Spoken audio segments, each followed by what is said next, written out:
come a little closer and lend me your ears. Don't worry, you keep yours while I keep mine. In each episode, we'll dig into the major stories, uncover the truth, and retrieve gems from Yada's blog. We'll discuss what's right, bark about what's wrong, wag our tails at the thrill of discovery, and take you on adventures through the exciting world we live in today.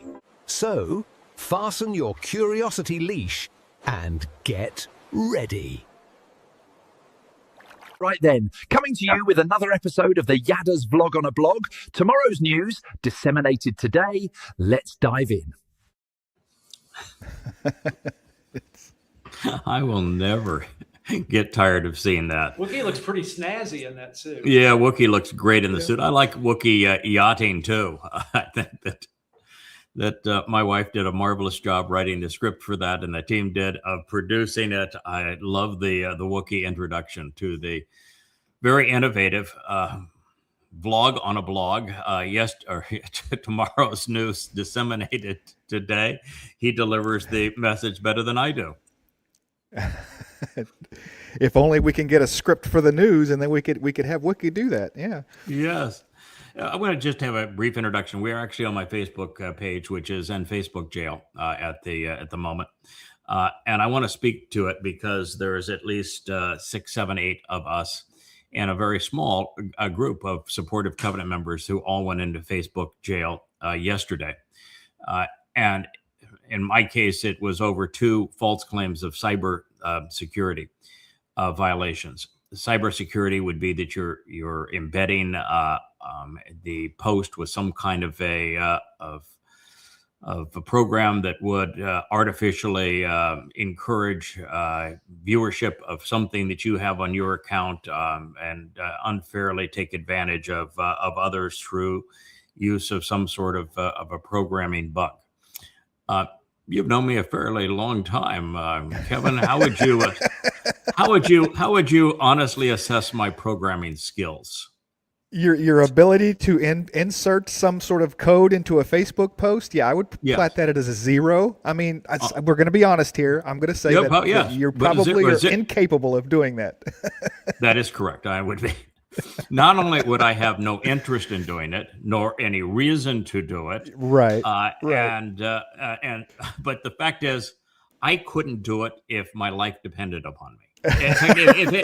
If Wookiee's life depended on it, Wookiee would have a better chance walking on my keyboard of coding something nefarious than I would.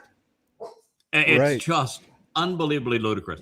And in my case, in both of the stated violations by Facebook, they were things that Facebook put in my feed, not from people I know. I didn't know either one of these 2. I did not solicit them. They were not people I was following. So Facebook chose to put those in my feed. All right. Mm-hmm. And when they did so, all I did was counter the post. I said, this post, the information on this post is incorrect. So rather than even promoting it or touting it, what Facebook put in my feed unsolicited, I challenged it and said, this is incorrect. And that is a violation of their cybersecurity rules. If that is the case, then one of 2 things, or one of several things, is dreadfully amiss at Facebook. Their programming or bias for their computers that are making these determinations is exceedingly faulty. Sure. Which there is no excuse for that. They're running a company that is valued into the hundreds of billions of dollars. Right. So there is no excuse for them, after all of this time, having a computer oversight that is that stupid. And that's probably the correct term, even if you're dealing with a computer, is to say that's stupid. Right. The second is that Facebook has changed, and Facebook has changed. I mean, that there is no question. Facebook, prior to January a year ago, ran Thought Police, and the Thought Police were mostly MAGAs Marxists and socialists, and they penalized anybody who had a view that was contrary to that of Marxists and socialists, and the things that Marxists and socialists are promoting. Mark Zuckerberg became disgusted by what he was told to do by Cackles, the Democratic candidate for president against Trump. When she lost, he lost it and said, I'm going to fire my thought police. And he did. And for the year that followed, Facebook was the most free, open platform to communicate, I think, in all the social media. We made a lot of headway. Yeah. It was our happy place on social media. Yeah. Yes. And then something terrible happened. The timing can't be a coincidence, because all of the social media billionaires were called to the White House for a gala celebration. It was to pick their pockets to pay for the Trump ballroom. And during that time, Zuckerberg was the one that cozied up the closest to Trump. And from that time on, this platform, Facebook as a platform, has reinstituted thought police, but of a different kind. They've outsourced their thought police so that they now have third-party fact checkers. And when I am the foremost expert on the Quran, Allah, Muhammad in the world. There's no one who has done the research that I have done or written as much as I have written to invalidate Allah as a God, Muhammad as a prophet, the Quran as a moral book than I have. When I speak on Islam, I'm not giving you my opinion. It is factually based and proven, over 4,200 pages of analysis of the Islamic scriptures from the oldest sources. And yet I've had 2 attacks from Facebook, that neither one of which I won the argument with them, where what I said was absolutely factual and provable, demonstrable from the Quran and Hadith itself. So truth was not an argument. And then there was one, the first of them was, I have presented 4 times on Facebook and many times on X what I think is the most important video of our time. I didn't shoot the video. It was all shot by Islamic jihadists on October 7th as they came in their tinny rompers and garden tools and began to kill Jews. They filmed it on their GoPros. And while they're yelling Allahu Akbar, they're committing really subhuman acts. They're hideous. And it is by seeing what they did that you understand Israel's response, and you understand that it was an Islamic attack. It was not an Hamas attack. No one was yelling Hamas Akbar. They were yelling Allahu Akbar. And so it's important to see that.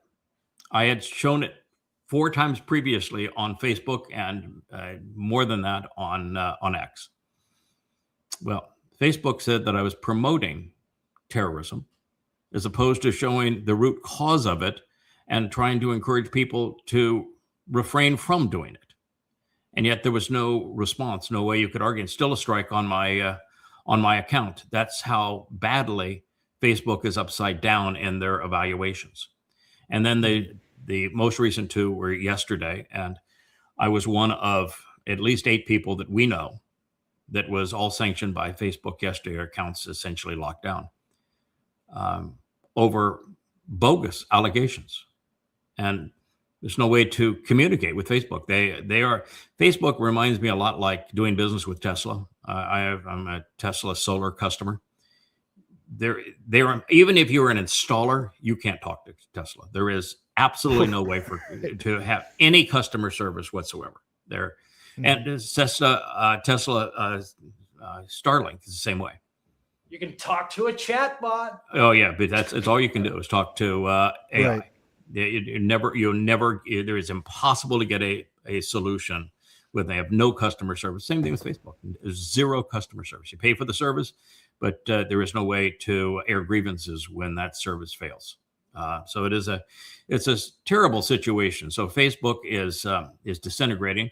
X was exceedingly biased this time about a year and a half ago. We go back, it was exceedingly biased. same way as Facebook was with their thought police. Elon Musk bought it at a time we thought he was doing all of us a favor, because even though he was a liberal, he was so upset with his son's transgender surgery that he went to the other side just because he despised progressives advancing transgender. And I, as a parent, I can understand that. In fact, I was even supportive of his motivation for doing so. But then he went the next step, and he spent $300 million getting Donald Trump elected president as opposed to convicted and jailed.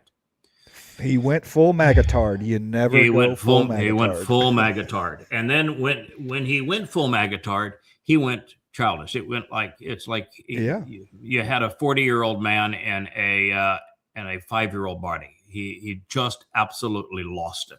And then he did the whole Doge thing in a way that was obvious that it was going to fail. And all it was public relations. And he made a huge mess, and he destroyed his reputation. And we were doing everything we could to try to say, don't do this. You will destroy yourself. And he destroyed Tesla. He destroyed himself. And had a bitter breakup with Trump. And then he had to go kiss Trump's behind again, because he realized that all of his companies were totally dependent on government handouts. And without government handouts, he had no business. So he went back and to kiss Trump's tail again. What happened with X to ruin it, and we're probably live streaming on X too, but it's important people to know that on X, they made two horrific changes. One is that they turned over the feed on X to Grok. So previously on X, you got to see in your feed, and therefore the things that you're commenting on, people that you chose to follow. And so if people were of interest to you, they were making posts that were of interest to you, you would see their posts and you could comment on them and communicate with them and back and forth. And it was an interesting platform for that on that basis. There was based on your choice. It was a bias against Israel. And there was you could tell that it was a very racist, anti-Semitic environment, very pro-Muslim, and exceedingly pro-Marxist environment, and in spite of Musk's ownership. But you could see and comment on what you wanted to see and comment. Then he makes this announcement that he's changing all that, and that Grok is going to read every post. And as Grok reads these posts, he's going to decide what you're fed. And it became unusable. I mean, it just literally was unusable. I just completely backed away. It became a complete and utter waste of time. And it had always been inefficient, because if you were telling people the truth, it does not resonate in that environment. The AIs are all generated for a popularity bias. That's where the money is. And if you've got a lie that you want to repeat that is popular, they're all over that. The Tuckers and the Owens and the Fuentes and the Andrew Tates of the like, man, they can lie with the best of them, and they're going to be really popular in that environment. It eats up and vomits forth lies. So they're vomited delicious. But truth, even when you can prove it, no, it despises that. So what they did at X, the second thing that just destroyed X, is that say, we can have freedom of speech, say anything you want. We're just not going to post it. No one's going to see it. Right. So X becomes a waste of time because no one sees your posts. So if no one sees your post, why even bother to post? Both. Yeah, the gate post parable, right? Yeah.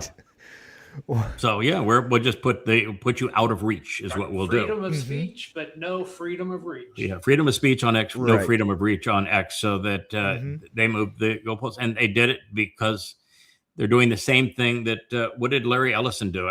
Larry Ellison was given a sweetheart deal with Paramount, which he owns CBS, to get TikTok away from Chinese ownership. But the quid pro quo, there always is with Trump. And so what he did is he's actually, most people don't even know this yet. I do, because I have friends in the business. But all of the longtime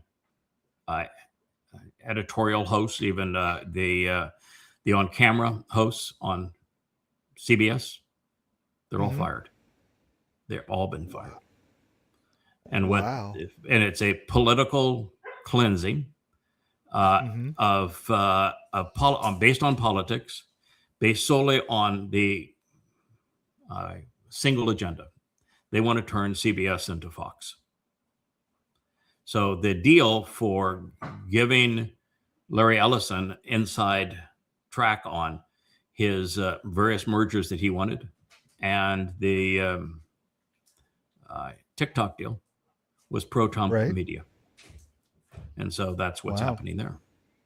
And then you look at Amazon. He's so far up Trump's behind. It's ridiculous. And Bezos, a liberal, he owns the Washington Post. Yeah. But he's tamed the Washington Post. So now when you see articles, it's very seldom the Washington Post will criticize as aggressively Trump or he funded and produced the stupid movie, the Trump mommy movie or whatever, Melania, I mean, how much more in someone's backside do you have to get to do something stupid? A $70 million bribe. Something like 50 million of it went as licensing fees to Trump. It was an outright bribe. Sure. And then supported his Trump ballroom. And so you have Bezos with Amazon. You have Google drinking out of the same trough. Now you've got Mark Zuckerberg doing the same thing. And the deal is that, and it got out early on, that there's the easy way and the hard way. You can either capitulate and you report what I want you to report, or we'll do it the hard way. The easy way is I'll go easy on you, and we'll be drinking out of the same bribe trough. And if you go it the hard way, I'm going to turn the full impact of the U.S. government. You'll be sued every which way. You'll get nothing done, and you'll be harassed. So you want to do it the easy way, you want to do it the hard way.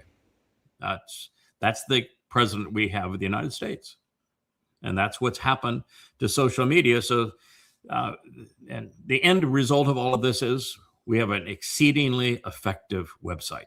It's yadayada.com. Go there. That's where the truth is. The books are there.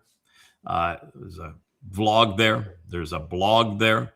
Timelines, translation index, glossary, everything you need to know. There you go. Beautiful presentation of the 35 books that I've written on my translations of the Dead Sea Scrolls and of the original Arabic of the Quran and the original, the 69 earliest witnesses to the Christian New Testament. So I have disproven Christianity by going to the oldest sources. I have disproven Islam by going to the oldest sources and translating them. And I have proved Yahweh to be the creator God of the universe by going to the Dead Sea Scrolls and translating them. All that information is there. You can literally save your soul there, but you're not going to get it done on social media. Right. All right. So go ahead. Oh, I was just going to say that it's very. I don't think that we were targeted as a group by. I mean, there's no doubt that this falls in the line of entrapment. Okay, because Facebook provides the post, then you share it, comment on it, or whatever, and then they say, "Hey, wait a minute, that was cybersecurity," and you're like, "Yeah." There's no doubt that it would fulfill the legal requirements for entrapment. It's much like the FBI going out and finding guys that want to bomb buildings and then helping. That's a sting operation. Now that wasn't done to you, Facebook-wise. It's just a mistake, but it is pervasive across the platform that something like this could even be possible. Yeah. The difference, of course, is in a sting operation of that kind. They're trying to trap somebody into committing a crime. In our case, we did the exact opposite. Rather than take the bait of the crime, we pointed out it's like let's say you have a prostitution sting by the cops, and one guy comes up to the would-be sting, the FBI agent acting as a prostitute, and say, prostitution really isn't the best life choice for you. I would strongly recommend that that you do something else with your life, and then they arrest you for opposing the prostitute as opposed to right. That's basically what it is in this case, because I opposed both of those posts and was critical of them.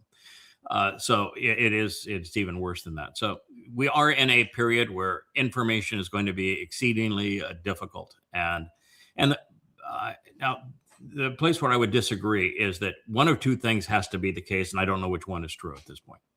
To have so many as a percentage of our little group that is pro Yahweh brought down on the same day, there is no possibility that's just per chance, unless Facebook had a universal breakdown, and that there are millions of Facebook, literally have to be millions of Facebook accounts that were all brought down by a mistake in their algorithms at the same time. But if that's the case, the ones that shared that one post, yeah.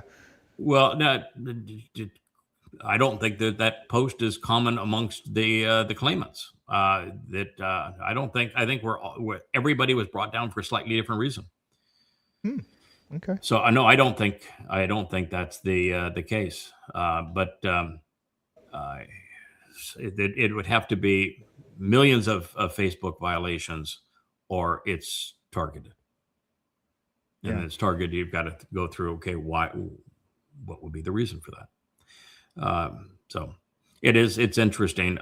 In our particular case, it's I have Kevinitis, so I have a little less concern over this than I would have had a year ago.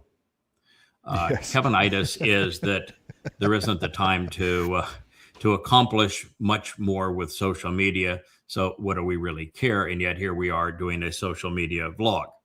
And what your situation is that we're up against either the Shabua harvest, which is a gleaning, an ingathering of the covenant family on May 22nd of this year, which is 80 some days away, or a year and a month from now on June 11th of 2027.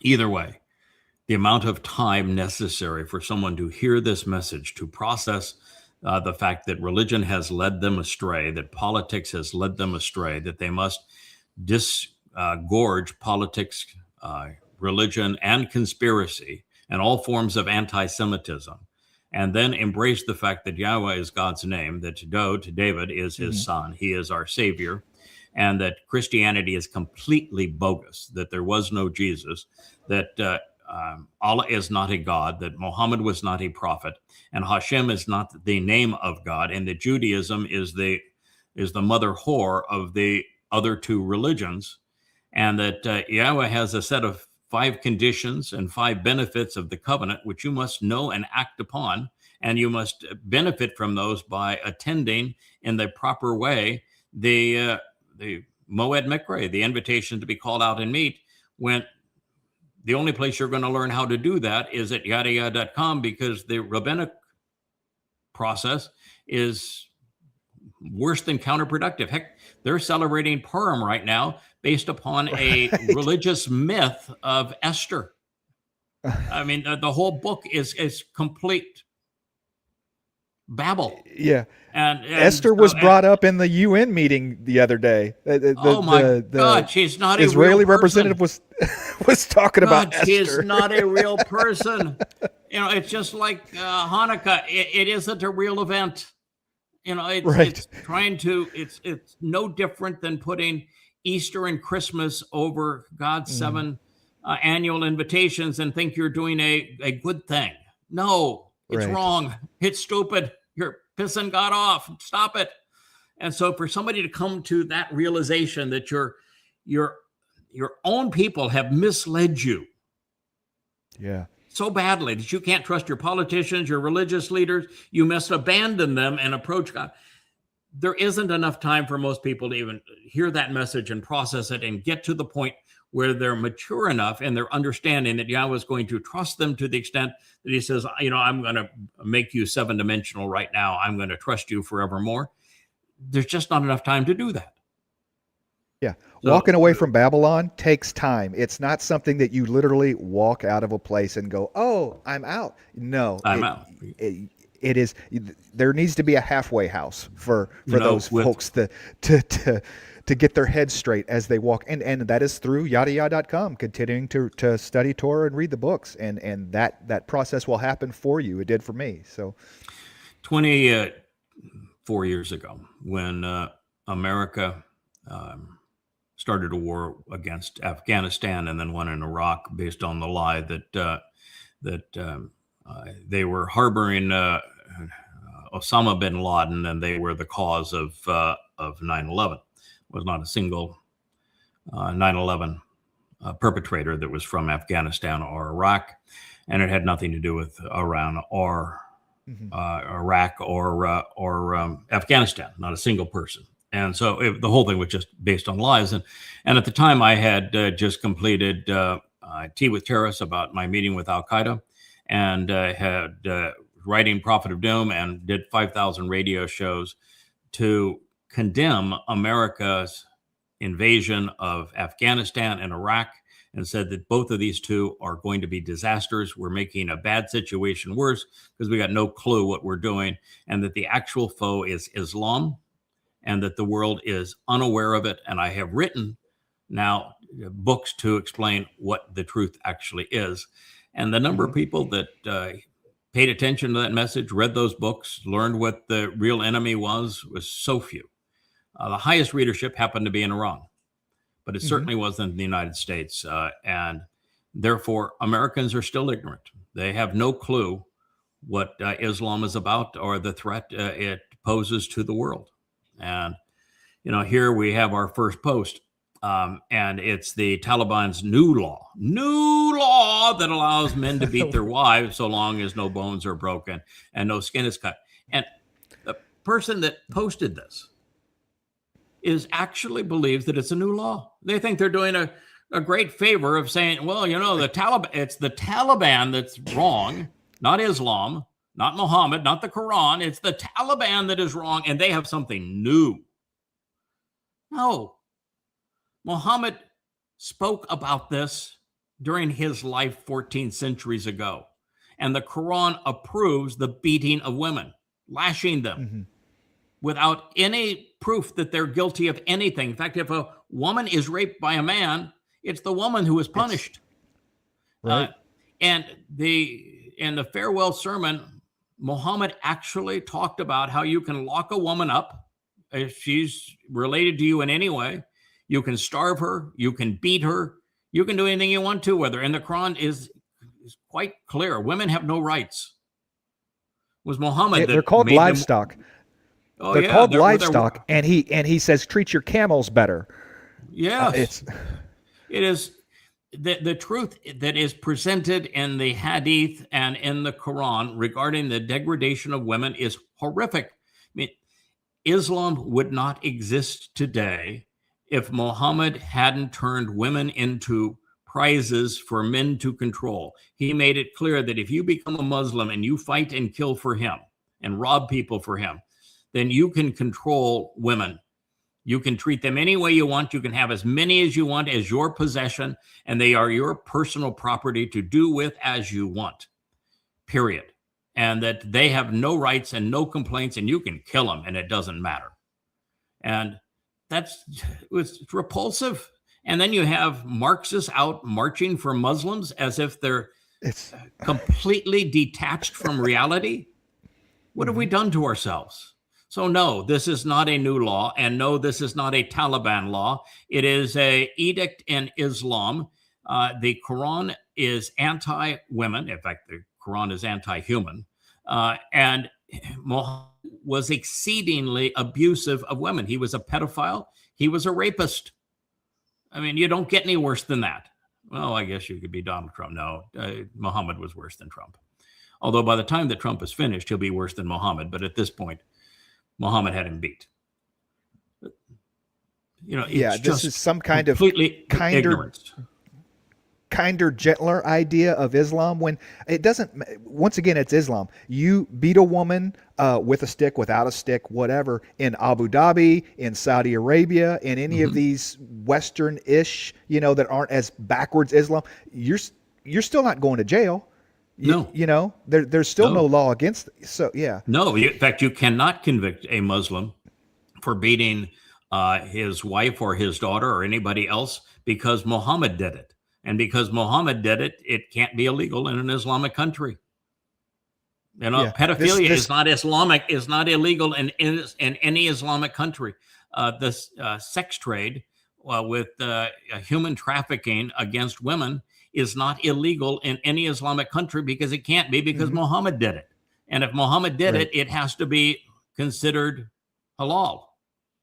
Yeah. So no, it's the problem is the religion. And so long as we tolerate Islam, this will continue to happen. Women will be degraded and beaten. And for today's Marxists and socialists and progressives to be promoting this religion because they can attack Israel with it is the reason they do it. But it just shows how morally bankrupt both the Marxists, socialists are, and the religious are, and how universally ignorant humanity has become when we have a clue as to the fact that this is not a Taliban law and it isn't new. And we don't know that Muhammad is the one who established this and Allah is the one that supported it.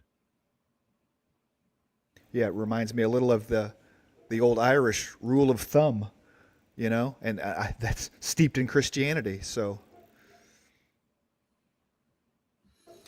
yeah, here's just an interesting post on Claude. There are a lot of LLMs out there. Claude is one of the first. Probably the best known is the chatbot. Would you say is probably the best known of them? Yeah. Yeah, ChatGPT. So, they're direct competitors with ChatGPT. Yeah, this is Anthropic's right. One of their LLMs. And then Grok at both XAI and at X. And then there's variations of them that are used by Facebook and other. Facebook has their own LLM. And they're spending, the one article I read that just Google's new data warehouse for all of this kind of stuff is now approaching $1 trillion. People don't spend that kind of money for anything other than to make money. And the only way you can make money on one of these is to have it give people the answers they want. Not, if they want to create a video showing that Tel Aviv is being hammered with Islamic missiles and they can scream Allahu Akbar, that's what it'll do. If they're looking for validation that Muhammad was a great man and a great prophet, it's going to tell them that. If they're looking for validation that there really was a Jesus Christ, he was a really good guy, it will tell them that. Marxism, is it a really effective means of social justice and prosperity? It'll tell them that. It'll tell them whatever lie that is popular because that's the only way that they're going to make money. Temple prostitutes. They are temple prostitutes, but the temporal cortex is what they're prostituting. Now, of those, we have tried to work with AI to provide benefit for those who are seeking to know.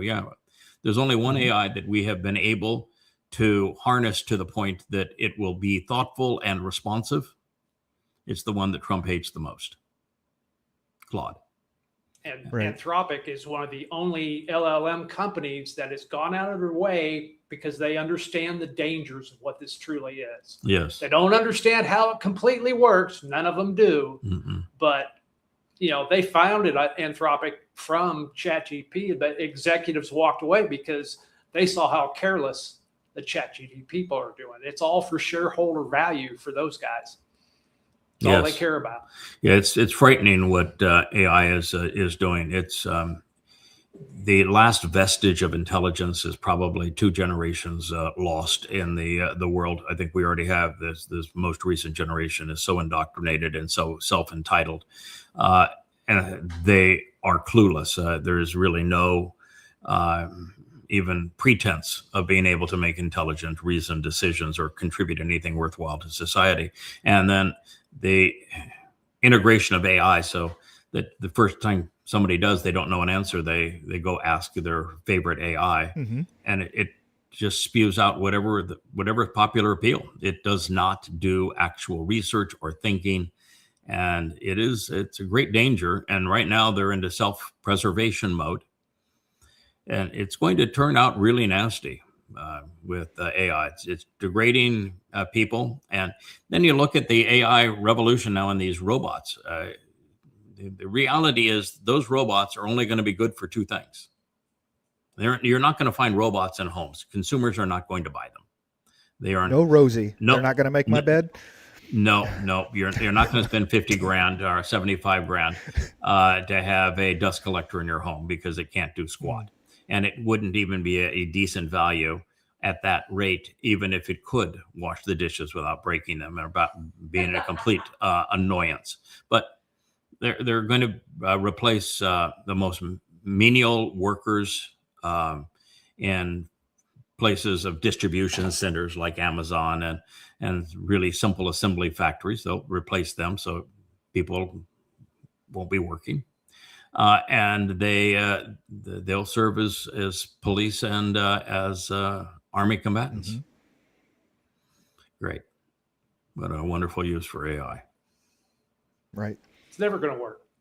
Yeah. Oh, they can drive automated taxis so that you don't have a person that actually makes a living at it anymore. Until they get not smart enough, but they're going to create the illusion that they have intelligence because they've made these systems so much bigger. In the end, the entire corpus of humanity is already in the LLMs. Yeah. And the majority of our history is not all the wonderful achievements. It's our entire depravity of what we've done to humanity. That's the majority of the corpus. Yeah.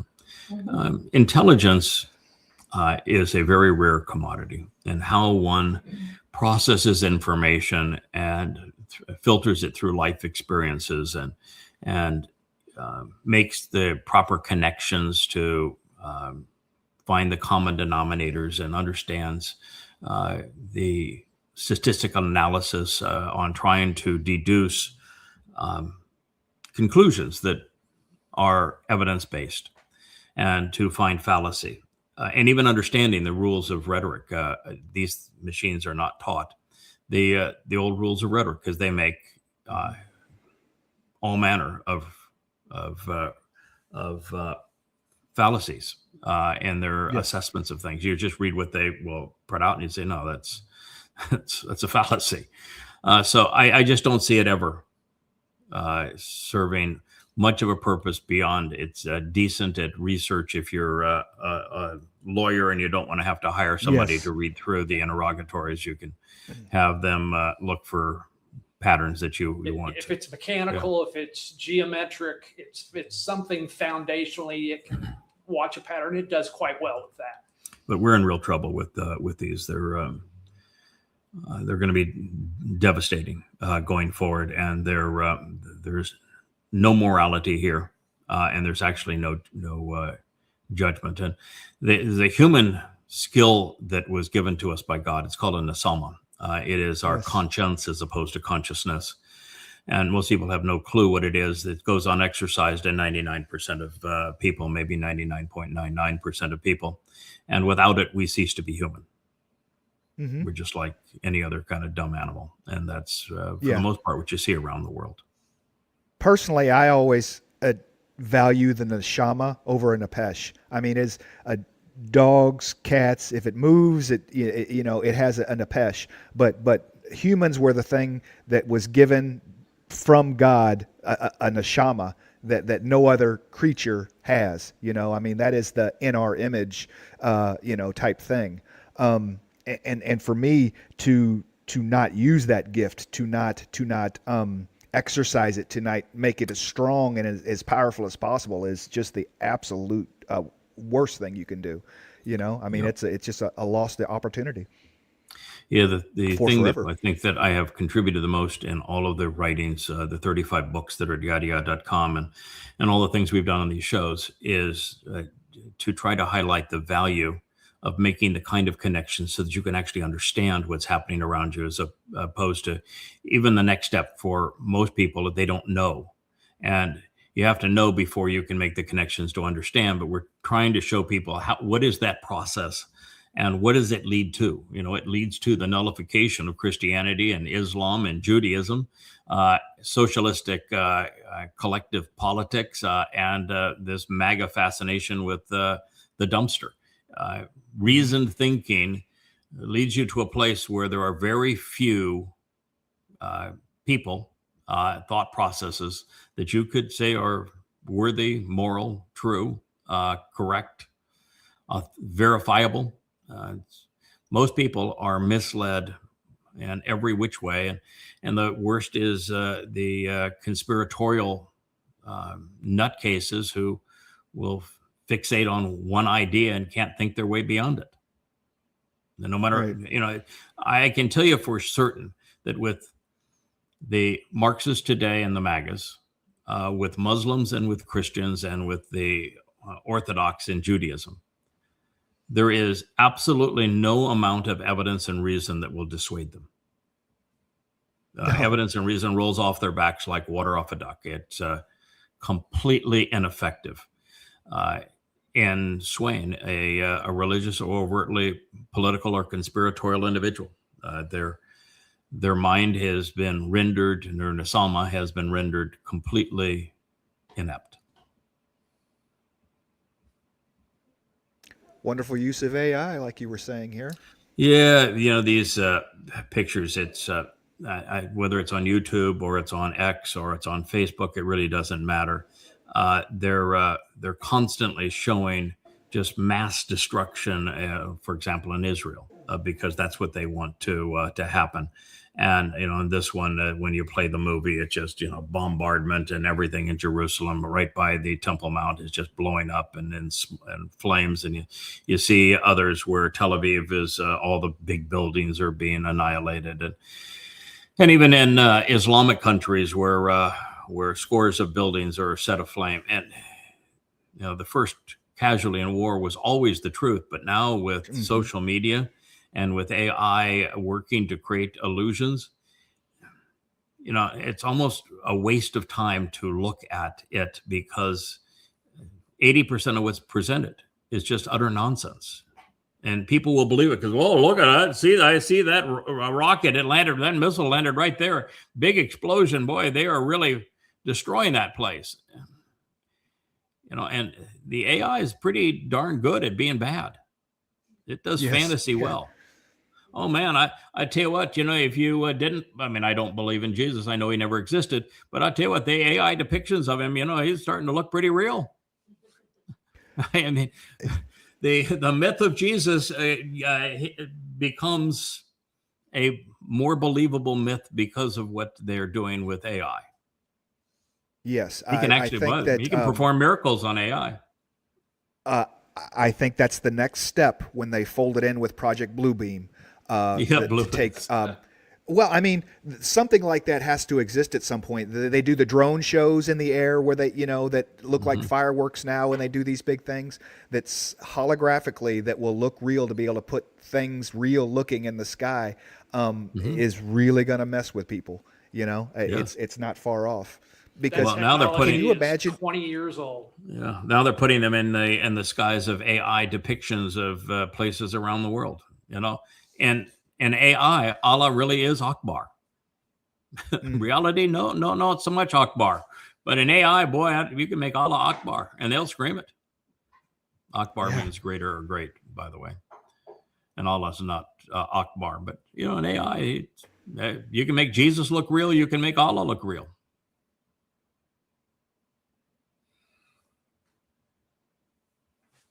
Skip the drones. Oh, here's interesting. This is just an indicative of how utterly moronic the MAGAs are. So here's a MAGA. It's opposed to the left, who is saying that that Trump's attack on Iran was unprovoked. And what they're saying is that Khomeini personally supplied. I bet he has his own pickup truck, Right.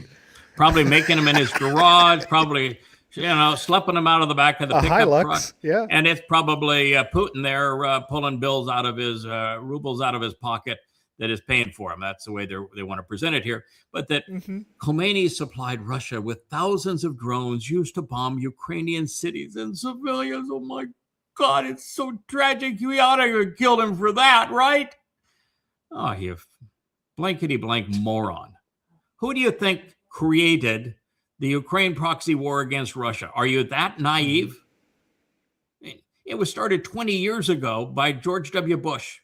The flames of war were ignited further by Obama and by Obama's State Department. They purposefully, knowingly overthrew the popular elected government of Ukraine to replace them so that they could have this war. And then when they replaced them, they were all celebrating there in Ukraine, celebrating what they had achieved in regime change. And then they had democracy. Yeah, then you had John McCain, who was a friend of mine. I knew him quite well. Unfortunately, it's embarrassing to say that now. And Lindsey, I never met a war I didn't like. Graham. They're telling the Ukrainians, and they're on videotape. You can watch the videotape saying, your war is going to be our war, baby. We're going to give you as many rockets and missiles and guns as you need to kill those damn Ruskies. And that was years before the war. We started the war. We started the war because we wanted to break up Russia. We, the United States, wanted to break up Russia and steal their assets. And that is the entire reason that the United States started this proxy war. And then once the U.S. started the war and Russia responded to the threat the only way they could to keep themselves from being destroyed by NATO and the United States, then the U.S. sanctioned Russia. And when the U.S. sanctioned Russia, Russia had no choice at that point. Where are you going to go? Well, the other countries that the United States has sanctioned, how about Iran? We pushed Russia into Iran with the need to do business with Iran for the express purpose of defending Russia against U.S. aggression. And now you want to blame the fact that they responded to save themselves from U.S. aggression as a justification, a pretext for war. That's how strung out and stupid these people are. I mean, you follow the truth and you end up with, we started the war. And then we made a mess of it. And then we blamed everybody else for it. And we're morally superior, even though we are the merchants of death. They are just repulsive. We've been doing this for 100 years. Well, the United States will certainly, ever since World War II, America has been the primary expression of regime change. We've had 100 of them, 100 failures, not a single success.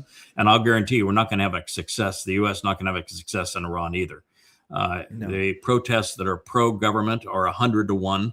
Some look like it's 1,000 to 1 over those that were anti-government. You know, one thing the United States did do, the United States unified Iran. Now, I'm not trying to say that that the Iranian regime was good. No, they weren't. I am the foremost expert on the caustic nature of Islam. And that was an Islamic regime, and they were amongst the worst expressions of Islam on the planet today. That still isn't justification for committing murder. I mean, we murdered over 100 little girls on the first day. The United States did in that bombing. So no, it's not justification for doing this. There are 2 billion Muslims on the planet, and you can't go off and kill them all just because I vehemently disagree with Islam. But no, you can't do that. You do that, and you're making a situation worse. You gotta sometime learn to use your words. I'm now live on an island where there's a lot of young men who have never met their parents, or certainly their father. Right. And they were raised in abusive environments, and they turned to guns as the solution for everything. Very high murder rate here. And I've tried to take so many of these kids and mentor how you process this, which you should be angry at bad behavior. America is exhibiting bad behavior. The Ayatollah exhibited bad behavior. Use your words. Expose and condemn them with your words. Come to know the nature of Islam, come to know the nature of MAGA politics, and oppose it using your words. It's vastly more effective than bullets and bombs. All you do when you stop dropping bullets and bombs is you make people mad at you, hate you all the more, and become more vicious. It's what happened in Gaza when Israel decided to respond to the attacks on October 7th, the Osca flood, with bullets and bombs to destroy Gaza. All you do is make people madder. You got to learn to use your words, and you need to begin by understanding what's actually happening around you. But we just don't have people that are capable anymore of processing information. This dunderhead who wrote this is incapable of processing what I've just shared, and yet what I've just shared is irrefutable. But it would mean nothing to him. Lack of neshama use. Lack of neshama. Do you yada in front of the wall of the pro-Roman? I mean, just how astonishing to me. Let's go pray to a Roman wall. Let's go pray to a Roman wall that was built by a tyrant that was appointed by Rome to control Jews and to treat them horrifically by an overlord in Rome that was amongst the most savage regimes worldwide. Every place they touched, they were savages. And you're going to go and bang your head praying to that wall that the stones were erected by your enemy. Typical. They love their servitude. They totally embrace symbolism that was actually meant to mean them. And everybody that goes visit there puts on the little sun god, the little Greek cap. Greek cap, kippah, and they want to wear their yarmulke and to pretend that they're being all holy and respectful. Good God, if you gave me one of those and said you can approach the wall if you wear one of those, I'd say no. I'll pass on that. No, I don't play religious dress up. I'm not going to offend God. And that wall means nothing to me. What's on top will mean something to me, but only once I clear away the Islamic scars and prohibit all access to those who are religious.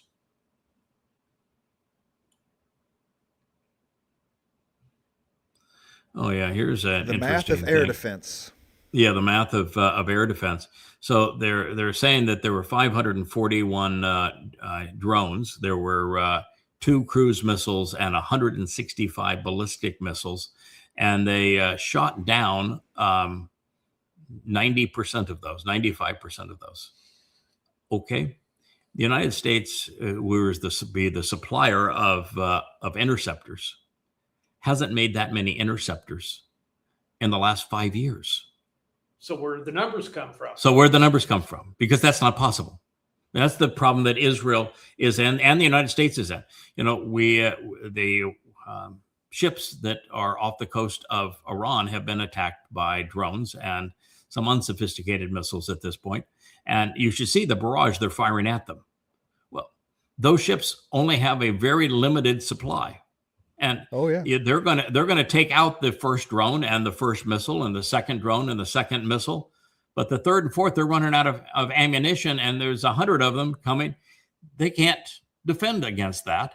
And the fact is that Israel's in the same spot, that Israel's doing a marvelous job of taking the majority of the Iranian drones, missiles, and rockets out of the air before they're hitting. But they're typically sending 2 interceptors per missile. The interceptors are 50 times more expensive than the missile. And so you're going to lose economically. And the supplier of those things is, makes 200 a year for the world, including for themselves. Right. I mean, no, the math doesn't work here.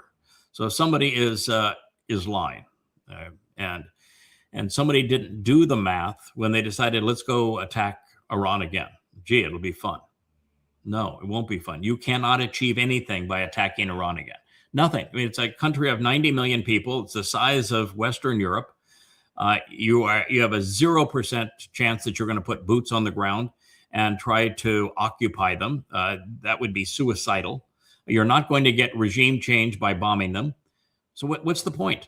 You claimed the last time that you had annihilated their nuclear program, and then you're negotiating to eliminate their nuclear program, and then you're saying, I'm going to declare war on you, and you're bombing them because of their nuclear program. What is it? Are you lying now, or did you lie back then, or are you just lying all the time? Right. No, it's just C. It's definitely C. We're lying all the time. Yeah, I mean, I am opposed to Islamic theocracies. I think that the whole group of them, Qatar, United Arab Emirates, Kuwait, Saudi Arabia, Jordan, Syria, Turkey, you name it, Iran, Iraq, which we gave to Iran, they are all have a government that's based upon an exceedingly deadly, destructive, diabolical religion. And therefore, they are to be quarantined and avoided at all cost. But quarantining them, opposing them with your words, is very different than annihilating them and going off and making war with them and going off and killing little girls. So the whole approach here is wrong. And quarantine is quarantine. That means not giving them money for oil, not using their oil assets. I mean, no. We want this from your. Oh God, we made them so rich. It's disgusting. It's disgusting, and we sold them all manner of weapons. No, quarantine means quarantine. There has never been a deadlier pathogen to infect humanity than Islam. Second onto it happens to be Marxism, in terms of its destructive and deadly nature. Right. And if you do not quarantine something this deadly, it will infect and destroy all life. And that is what is happening. And quarantine means you don't allow them into your country, but you don't go kill them in their country. You just say, you stay in your country, we'll stay in our country. I mean, I'm actually pro migration of people, but not when they bring this pathogen in. And I'm going to say I'm the foremost expert on the pathogen. You disagree with me? Go read the 5 volumes of Goddamn Religion, then let's talk, so that you know what I know. But until you know what I know, you're not in a position to talk. And that means you don't do business with them. You don't buy their oil, and you don't sell them weapons. Yeah, they're going to go kill each other, but they're going to use swords and sticks and stones. Yes. They're not going to be using our weapons to go kill Jews or anybody else. They won't be flying our planes into our buildings either.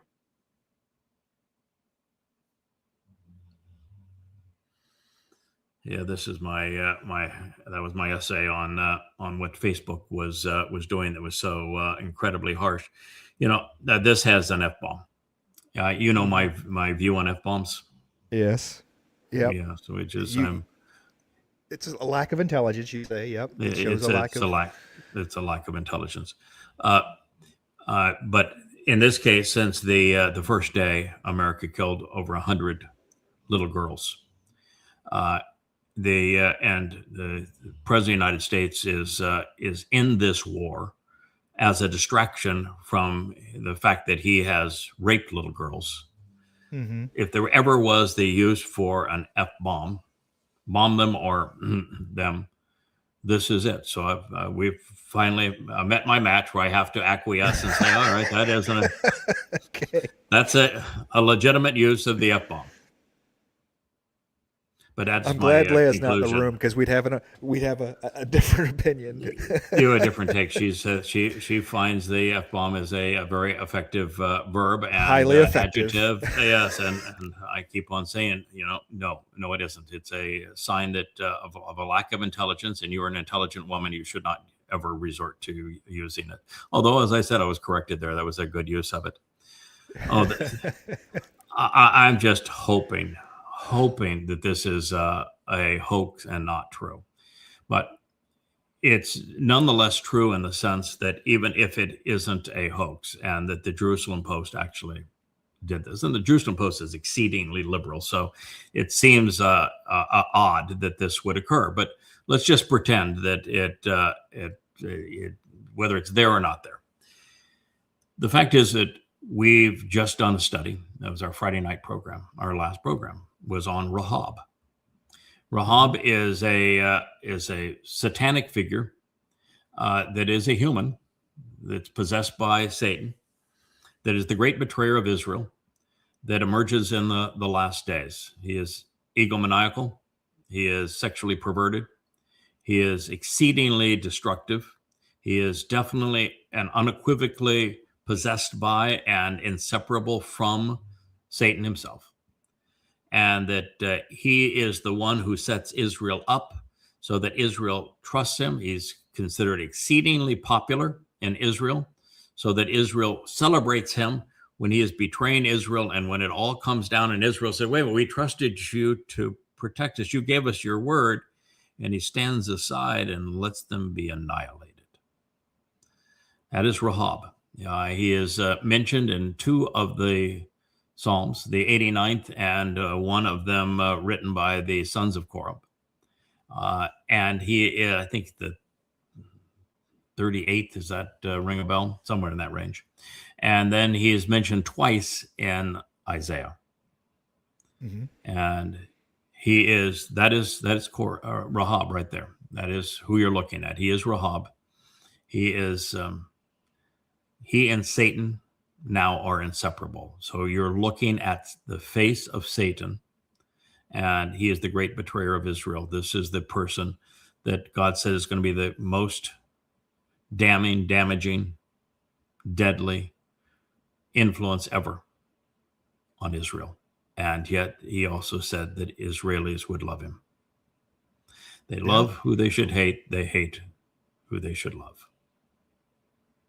On your first point, I can tell you that that is an AI generated picture of Rahab.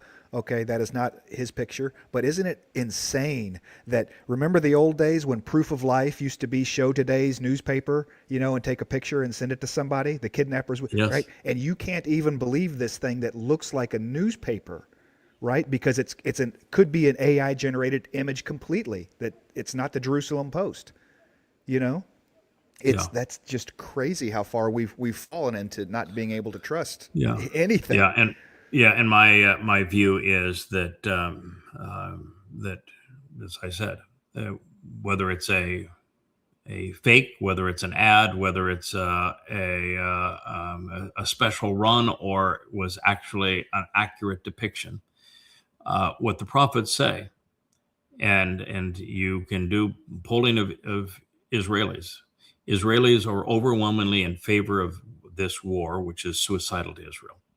And they're overwhelmingly in favor of Donald Trump. Donald Trump has the highest popularity rating of anyone in the world among Israelis. And so they are literally doing what the prophet said. They're embracing and supporting the very people who are betraying them.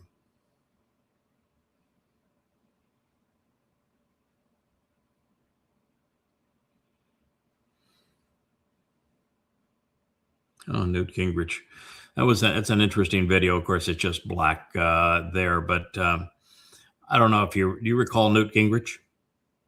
Oh, I know who Newt Gingrich is. Absolutely. Yeah. Speaker of the House. Yeah. Newt Gingrich was Speaker of the House. I knew him back in the days I was political. He was unique among politicians in the day, in that he was the best of a bad lot.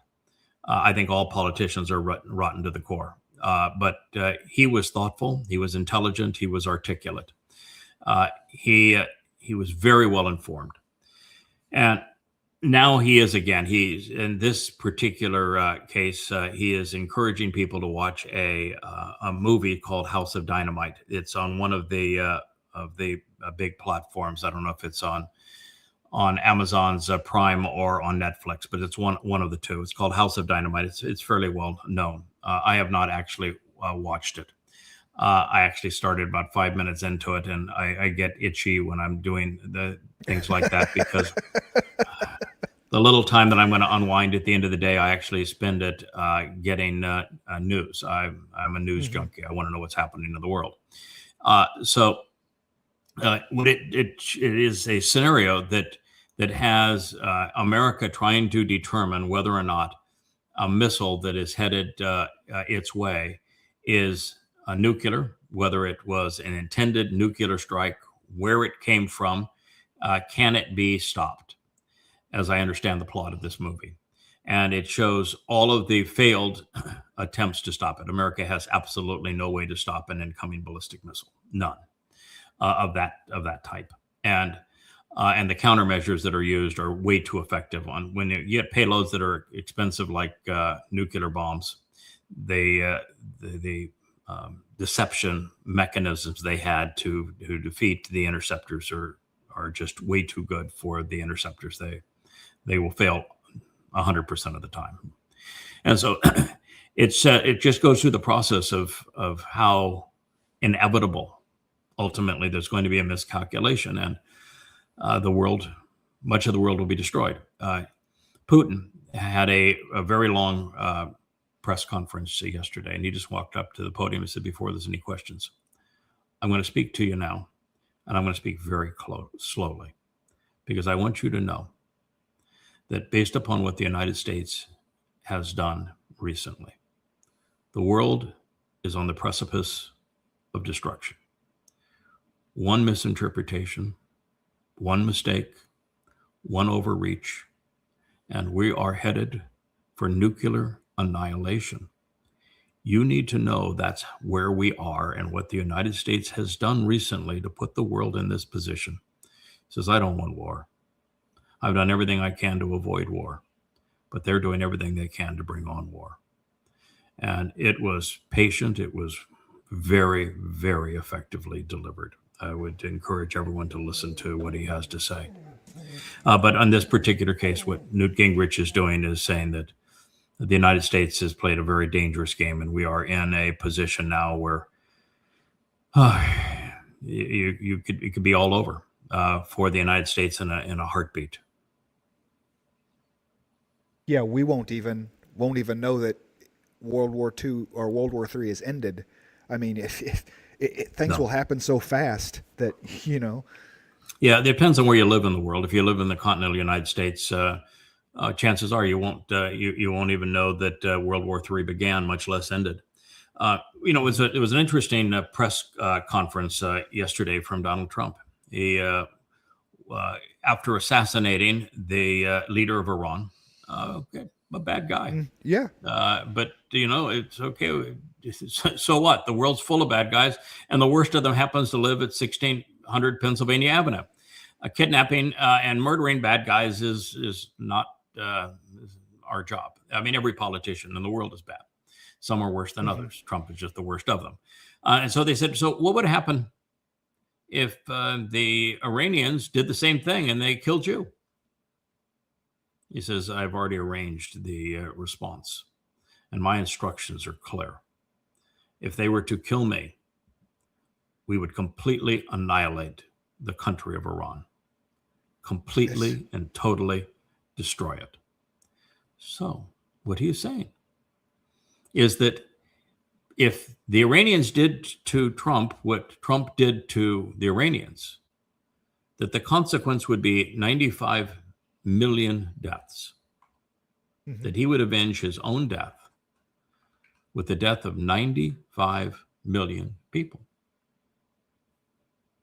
Think about that. Think about the morality of that, the arrogance of that. Oh, that's the first wave of 95 million people. I mean, because the counterstrike, the United States is going to lose billions of people. Well, he hasn't even thought of that. Millions. He hasn't even thought of that. No, of course he doesn't care. No, yeah. No, but just the calculus, I will kill. My instructions are to kill 95 million people if they kill me. One life. Yeah. The reprisal is 95 million. It doesn't. I'm sorry, morality doesn't he's that work. Important, doesn't he? He thinks he's that important. Yeah, it does.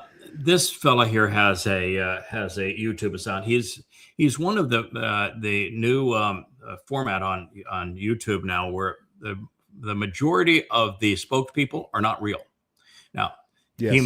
This may be an automated version of him, an AI version of him, but now most of the presentations, somebody has written a script. The AI is reading the script, and it's an AI generated person delivering the script. That is where we've come. So even the people that you think you are receiving your news from, they aren't real.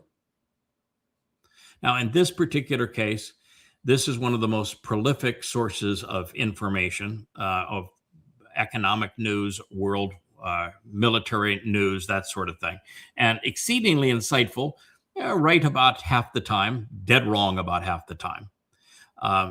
But in this particular case, I think he is right, because Trump announced that he'll be talking to the Iranians, and the math works on him being right here.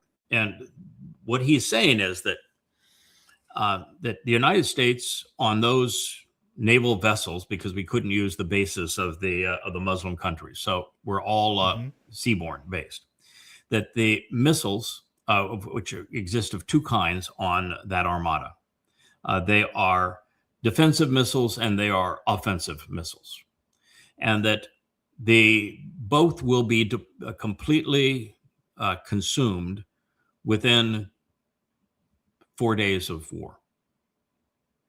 And that the nearest supply, if we were to bring in literally hundreds and hundreds and hundreds of flights of C-5s and C-17s and the like into with Diego Garcia and the little island out there in the middle of the ocean, that if we were to bring them there in terms of hundreds and hundreds of flights, it is better part of a week cruise there and better part of a week back. And so we'd have to say time out for 2 weeks while we get resupplied. Then we'll be back. That's basically where we are. So the United States had the wherewithal to deliver 4 or 5 days worth of war. And so the idea was pound them for 4 or 5 days, they'll capitulate on whatever Trump wanted them to capitulate to, and then we'd be all done. But the Iranians are saying, no, we're not going to capitulate. No, you brought this war on. We're going to fight this war. And the fact is that you're hitting us on our homeland, on our home turf, and you're out there with ships. You're going to run out. And then we'll do our thing. So that's his deal here, is to say that the plan was released from the White House on what the strategy was, or Mar-a-Lago, and that we only have 4 or 5 days worth of ability to fight, and then the Israelis are on their own. Good luck with that. That's what he's saying. And the Iranians have shown their ability and willingness to strike as far as Cyprus. They had a Shahed that struck, I don't know how much damage it did, but did manage to strike the British airfield or whatever that's there at Cyprus. They have been no problem striking inside of Iraq, Abu Dhabi, Saudi Arabia. Azerbaijan, even. Azerbaijan. Yeah. For the most part, they're striking U.S. bases in those places, but not exclusively. They hit a Saudi Arabian oil refinery. They hit several high-rise buildings in Abu Dhabi. They've hit civilian facilities, and of course, it puts the Muslim world in quite a conniption fit. Now, what do we do? What do we do now? Yeah, but they've the majority of their missiles have gone off to U.S. bases, been heavily destructive to the U.S. We did lose an F-15 over Kuwait yesterday. So it's been expensive, and what are we bragging about? We sent 9 vessels of the Iranian naval to the bottom of the sea, and he's pounding his chest. And we killed 100 little girls. Oh boy, aren't we great? We assassinated a leader of a country. They're still closing the Strait of Hormuz. They're sinking ships, tankers in the Strait of Hormuz. Yeah, I think there's 4 of them that are ablaze, and the Strait of Hormuz is closed, and oil has gone from $50 to close to $100. It'll be at 120 in a few days. We out of our mind? I mean, the whole U.S. economy is prepped up by the illusion of petrodollars. So that's how we create the illusion we can print money to fund our deficit, is through petrodollars. And the petrodollars stop being petrodollars when the Strait of Hormuz is closed. That was an unforeseen consequence that everybody foresaw, but of course, the dumpster. Right. We're okay with it. So yeah, they're negotiating for a ceasefire now. The U.S. is, and Israel is, and Iran saying no. Why would we want a ceasefire? And one of the things we don't, until you study the underlying nature of a people, you're not in a position to really make intelligent conclusions about them, or until you've traveled around the world and gotten to know people in their natural habitat, which I've done. I've been in 175, almost 200 countries around the world.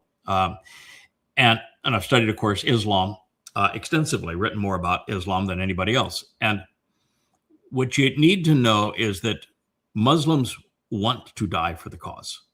It's their only guaranteed way into the Islamic paradise, is to die as a martyr for the cause. So being a martyr, dying for Islam, being killed by a non-Muslim is the highest calling in Islam. So they have no problem with that. They're lining up for that opportunity for that. And particularly in Shia Islam, as badly as Shia Islam has been abused by Sunni Islam over the years, they're born martyrs. They have an incredible resilience to survive, and then you're dealing also with a racial arrogance here that most people don't know. That Islam was perpetrated by Arabs. And the Arabs fought a war of compulsion against all Arabs that had not capitulated to Islam immediately after Muhammad's death. It was exceedingly brutal and ruthless to force every Arab in Arabia into Islam or die. And then once they did that, they began to migrate out of Arabia at a time that Rome was disintegrating, and that Rome's battles against Persia had weakened Persia to the extent that you could blow on them and they would fall over. And so they fell into that vacuum, and they killed 200 million people, which was a third of the Earth's population at the time. And one of their targets was one of the more sophisticated cultures on Earth, the Persian culture, which grew out of all of that long-standing kind of scientific growth, but also religious, political history out of Babylon and Assyria and Sumer before it.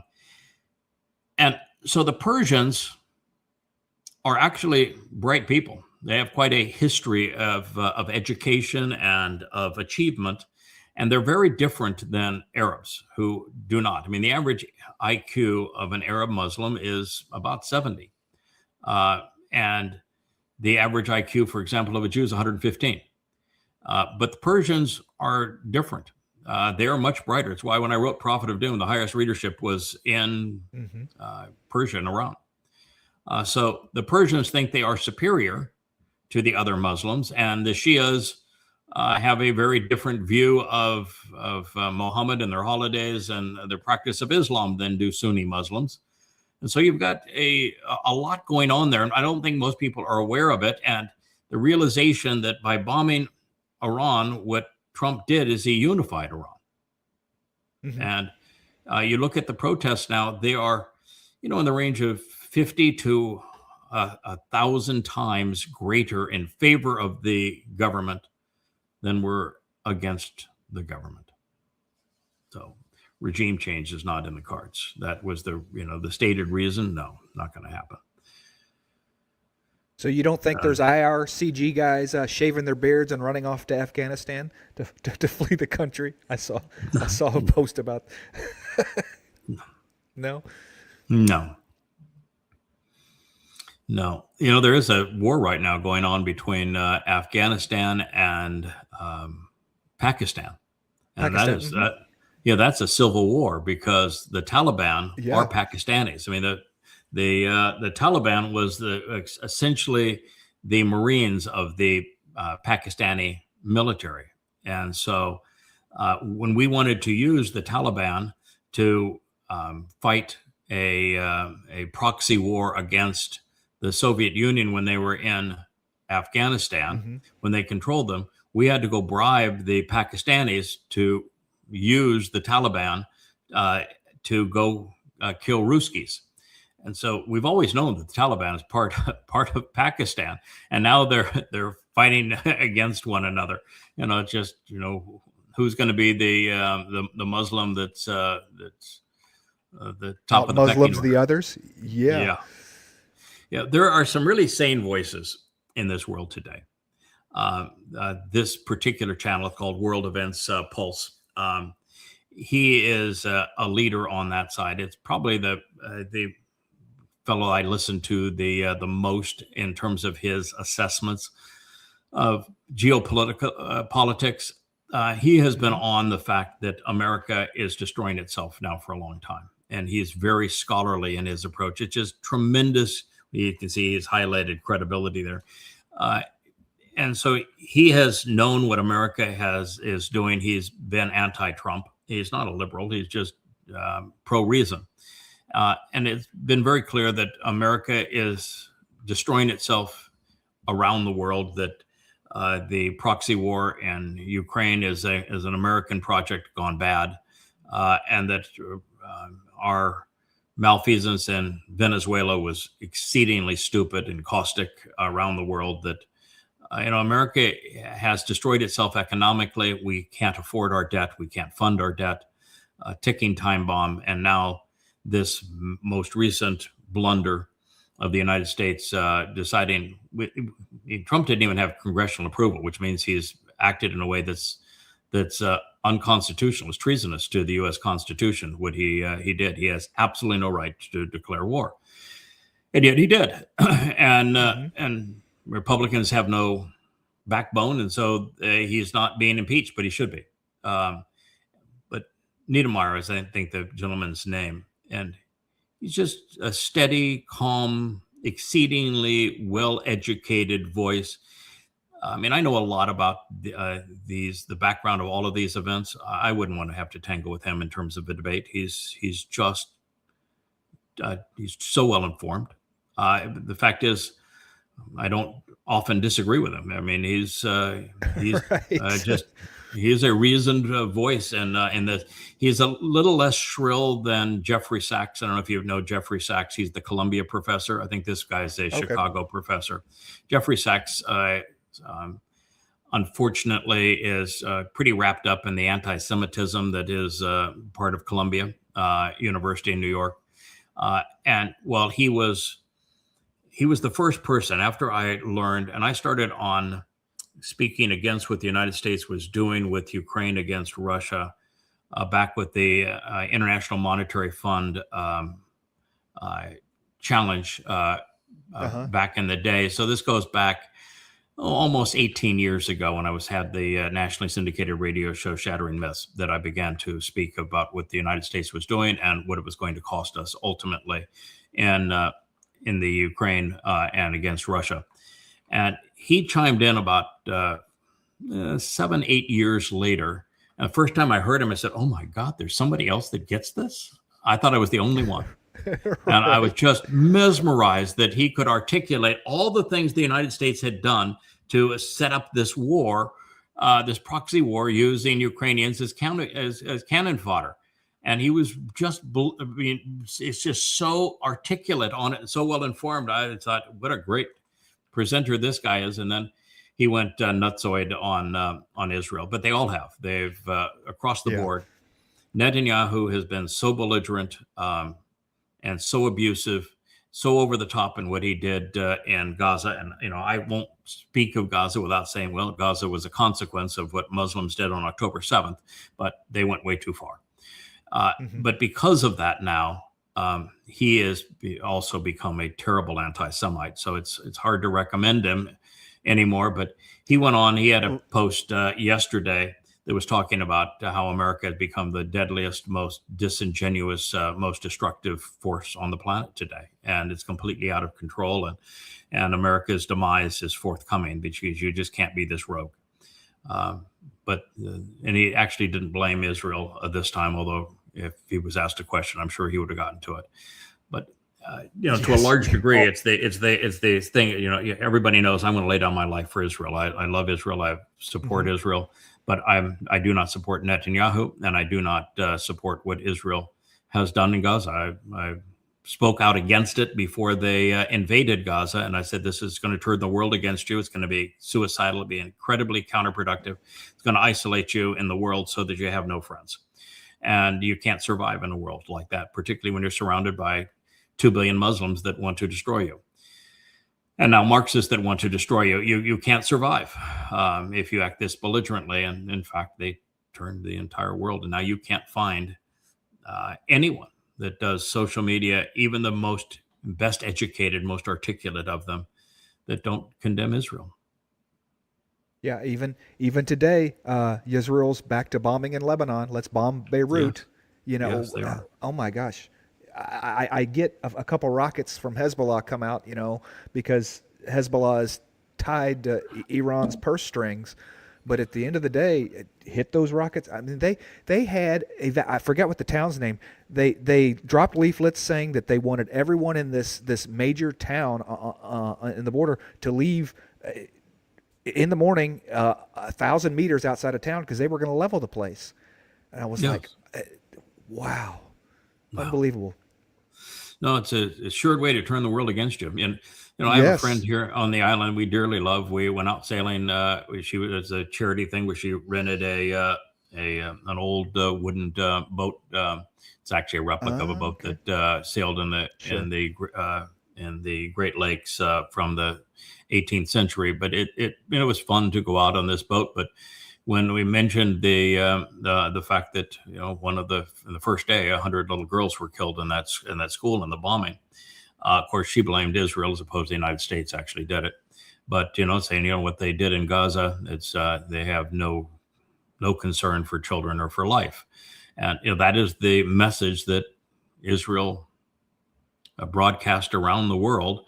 And even though you can say, no, you know, they were more protective of life than any other military has ever been, all you have to do is look at the pictures of Gaza, and they completely destroyed Gaza.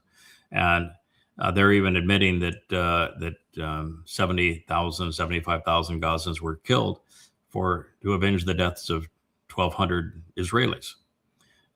You can't do that. That's yes, I know that the Muslims from Gaza were bad, but you never admitted that you were fighting Islam. You said you were fighting Hamas, and Hamas was a minority of those that came across that border on that day. They weren't yelling Hamas Akbar. They were yelling Allahu Akbar.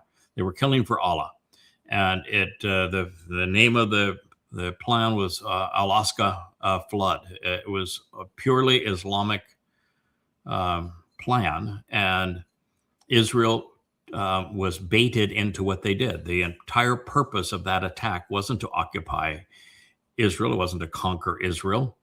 It was to irritate Israel to the point that they would do this in Gaza, because they knew that they had already set up all the Marxists and their supporters around the world to scream genocide at Israel, even before Israel entered Gaza. But when they did and flattened it, they turned the world against them. They took the bait, they were played, and they lost. And they don't even know they lost. They still think there was justified in destroying Gaza. No, you weren't. And it was counterproductive. And I say that as the foremost expert on Islam and the biggest supporter in the world for Israel. And you just need to know what you did was stupid. And yet you can't get their attention.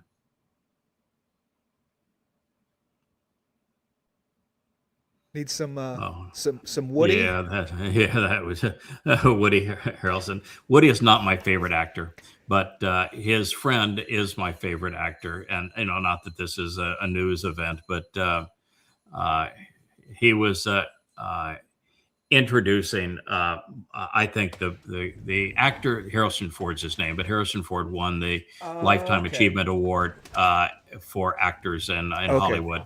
Would just act all-time or Lifetime Achievement Award in Hollywood among those who make movies. And Harrison Ford is one of my favorites because as a person, he's pretty real. I mean, we share a love of aviation, but what I liked about him is he played the character that I happen to like the best. Indiana Jones and also Han Solo are what's called lovable rogues. A lovable rogue is a guy that has lots of flaws, and he learned from his mistakes.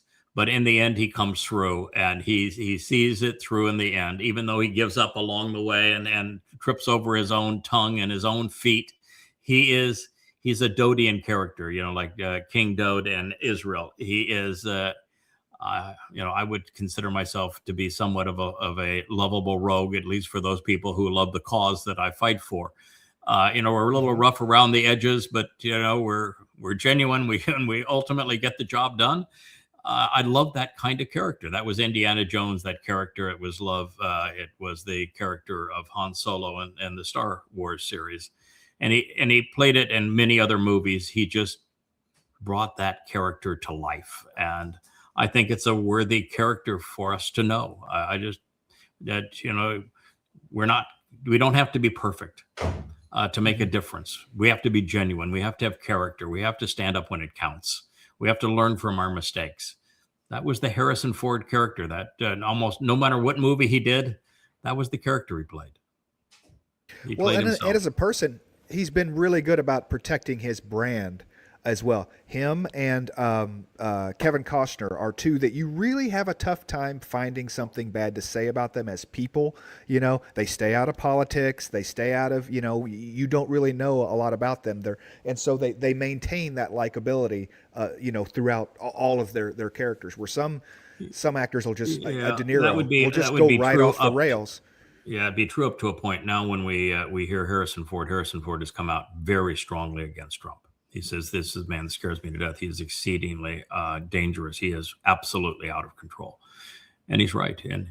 And he gave a lovely speech about this. And, I just thought, hats off to a life well lived with Harrison Ford. You brought us marvelous entertainment and sometimes art and a way to laugh at ourselves and enjoy ourselves and to see us in the even flawed in the most noble possible light. So maybe I'm making too big a deal out of it, but that's kind of how I see him and the characters he played through the movies he was in.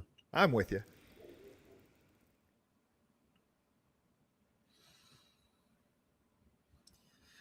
Oh yeah, this professor was trying to demystify Iran, and he was speaking of literacy. So he wanted to say, the new regime is better than the old regime with the Shah. And I know they're not better than the old regime with the Shah. But he was saying to say that, here's an example.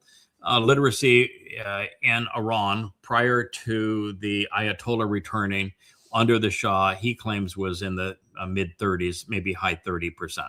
I don't know if that's true or not. My guess is not. It was slightly better than that because I think that Iran at the time was probably the most liberal of the Islamic countries in the region. And that you look at prosperity and the Persian culture, and that literacy was probably twice what he claimed. But he claims it was in the high 30s and that now it's in the 90s. And I wouldn't have any quarrel with the fact that literacy is in the 90s in Iran.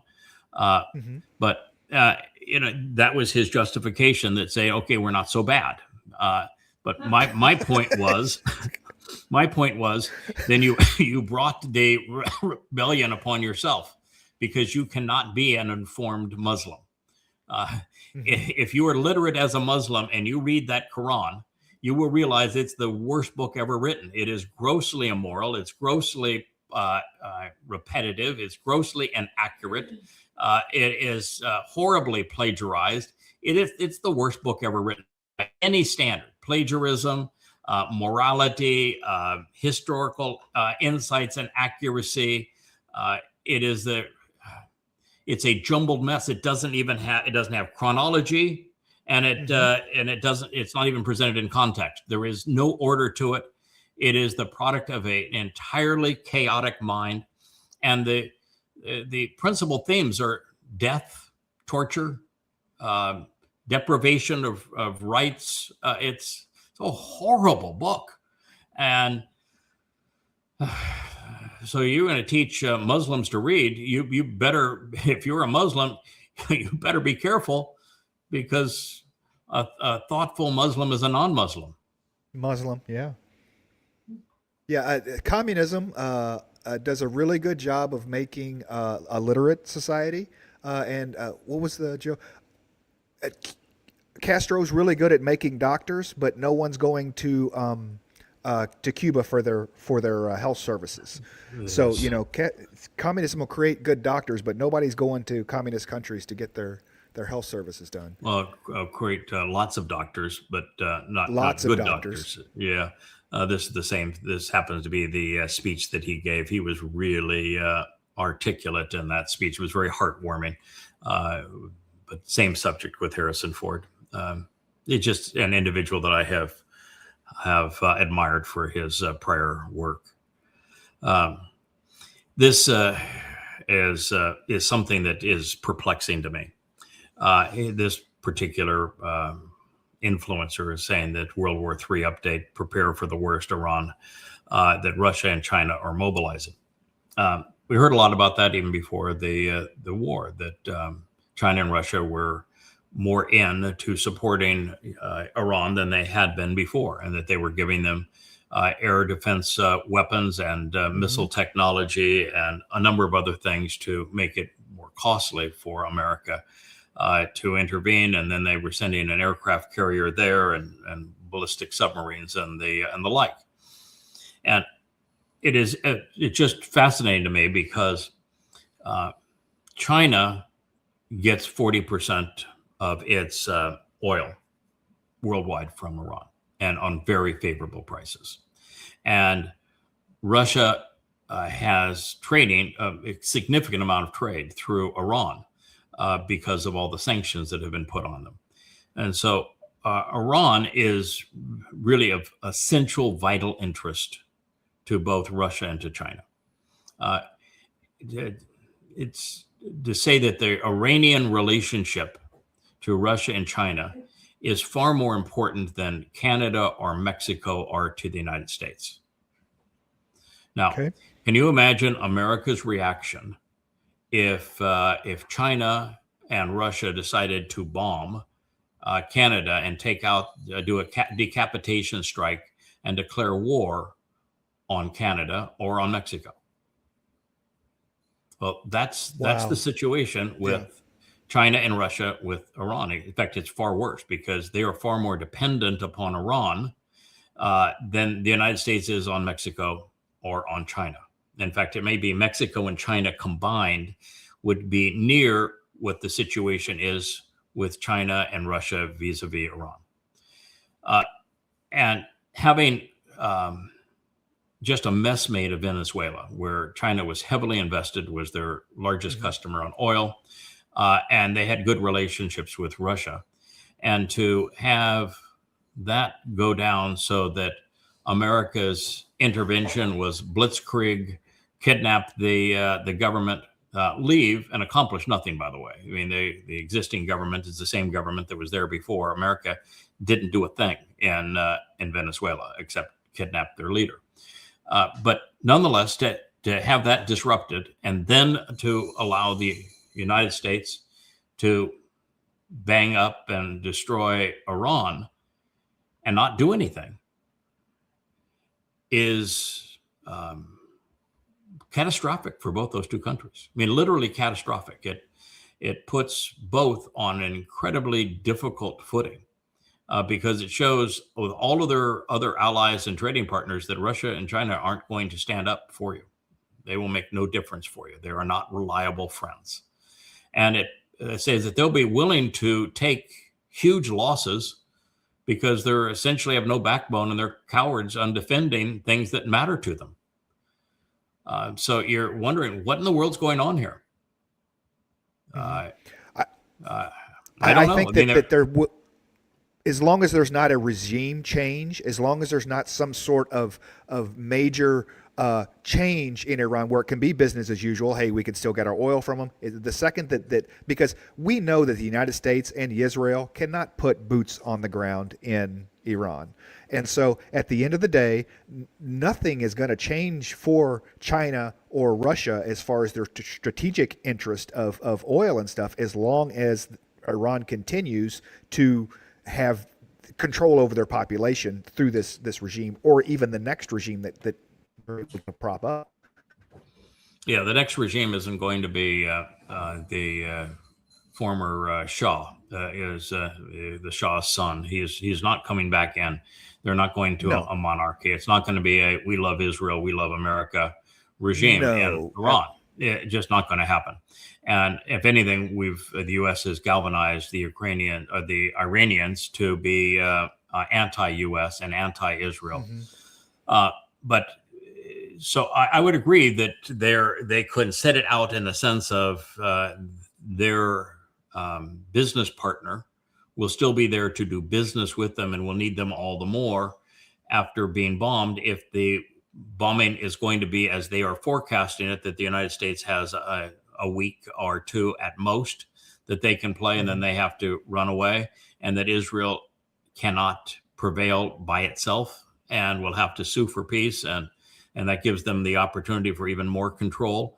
And so if they're saying, well, it's going to play out over a short period of time, it did the last time in 12 days, except this time Israel and the United States aren't going to get the favorable outcome that they got the last time, although it wasn't favorable for either Israel or the United States. It was just, thank God that's over.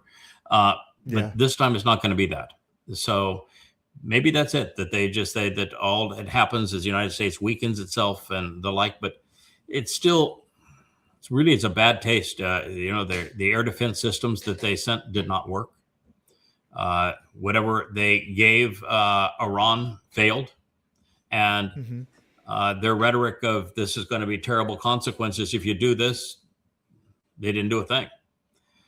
So it sends a message that Russia and China are not good partners in this regard. It weakens BRICS from that point of view. Devastating for America, and so maybe they just say it's bad for us, but it's worse for America. It's the only thing that you can think of here as to what the issues are. But we're only 2 days now into something that I can't imagine is going to only last, like the last time was 12 days. I can't see this one only being 12 days, and I can't see the United States. The last time the United States played for one night, and now the U.S. has played for 2 days. I don't think the U.S. has got the wherewithal to go too much further, but the U.S. pundits are saying this is going to be a 4 to 6 week operation. But the United States doesn't have the wherewithal to continue it for 4 to 6 weeks. That's just in theater. That's the theater, but that's what the majority of people hear. What's at the end of that? That's in theater. What then do you have? You have a broken and deadly Iran, and you're not occupying them. You don't have regime change. If you got regime change, it would be worse. What happened in Libya? We went from bad to worse. What happened in Iraq? We went from bad to worse. What happened in Syria? We went from bad to worse. What happened in Ukraine? They are rioting in Iraq right now. Yes, they are rioting in Iraq right now. Yeah. Yes, they are. It went from every one of those countries. It went from bad to worse. That was how we handled regime change. We do it really poorly. If it happens here, to go from bad to worse, that is the history. That's what you're going to witness. You don't see it. But then, we also know that we're 80 days from the time of trouble. Next 7 years is going to be horrific for Israel. But I had a post on X this morning. I cited the prophet Yoel and Isaiah talking about the time that of Israel trouble begins on Shavuot, this Shavuot, 22 of May of 2026, and runs through Teruah, the 24th of September, 2033. And that 2 out of every 3 Jews are going to die according to the prophets in this time. And so you got to know that you need to be really careful, Israel, when you do something like this, because of where you are on the time and what the prophets have said. X shut down my account on that. That I was promoting hate and that sort of thing. And I was reporting what the prophet said. And he said, we have it wrong. You can defend it. And I said, nah, just. No. Well, to be fair, I don't know that the prophets were necessarily hateful, but what they said in their own time would have been considered hate speech for sure. Because they were always anti-establishment, my people. But they were more anti-Jewish than they were anybody else. They hated Jewish religion and Jewish politics. Right. They were mostly anti-Jewish. Yes, they were. For writing inside Israel, Yeah, they were anti-Jewish.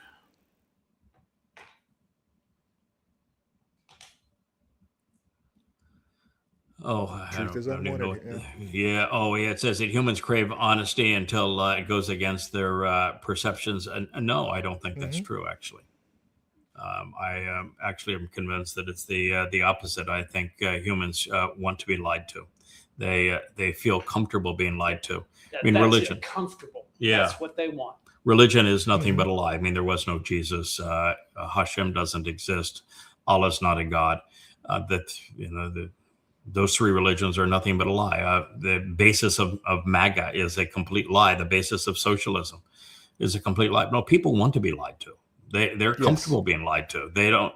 The truth is frightening to them. It's scary to them. It's outside of their framework. Truth is so exceedingly unpopular that you can't say that people crave honesty. No, they've never craved honesty, ever. So the social construct of civility is built upon a lie.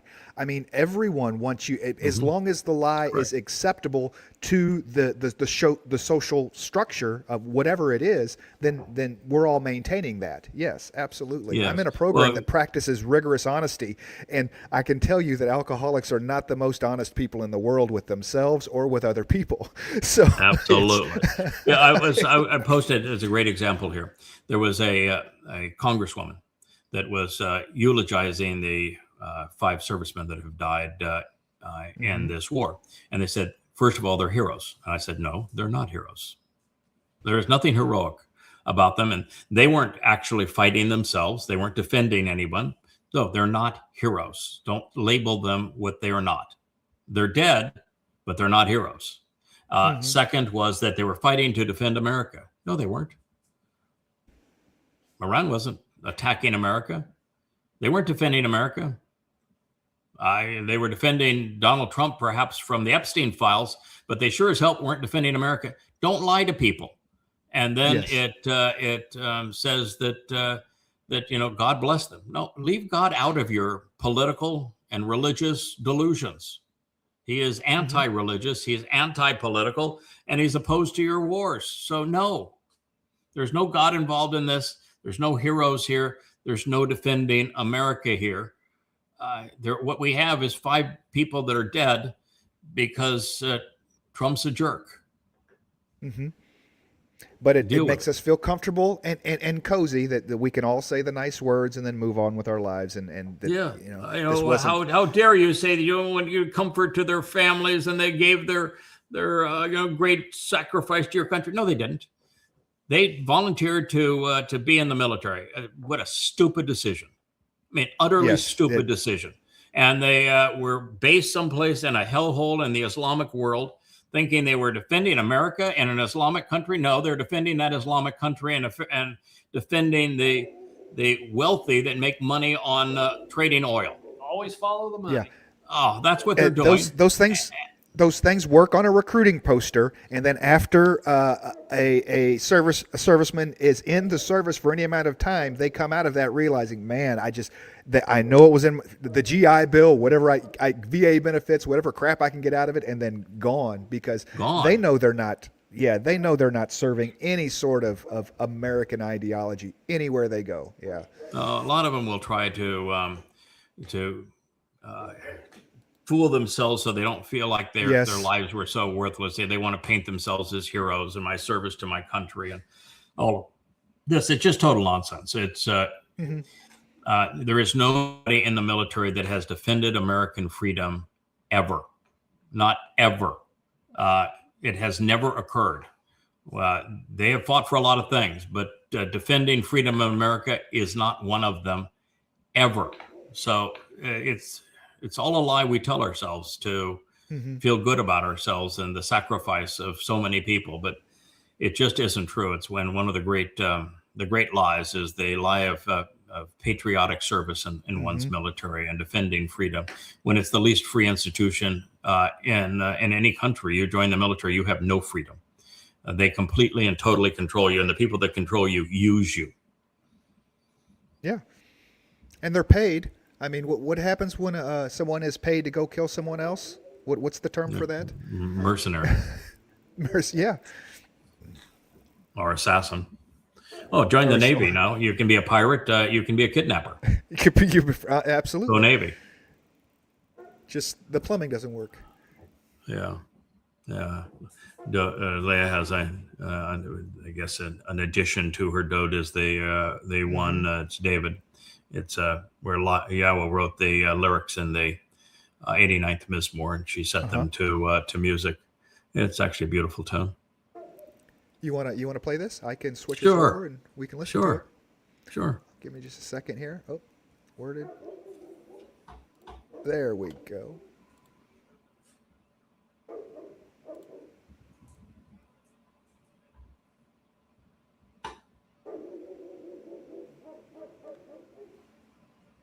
No, do I have no audio? Got audio now? Yeah. Family home through my chosen one, the person I Shema Yisrael, Yahweh is our Elohim, and he sings. I have a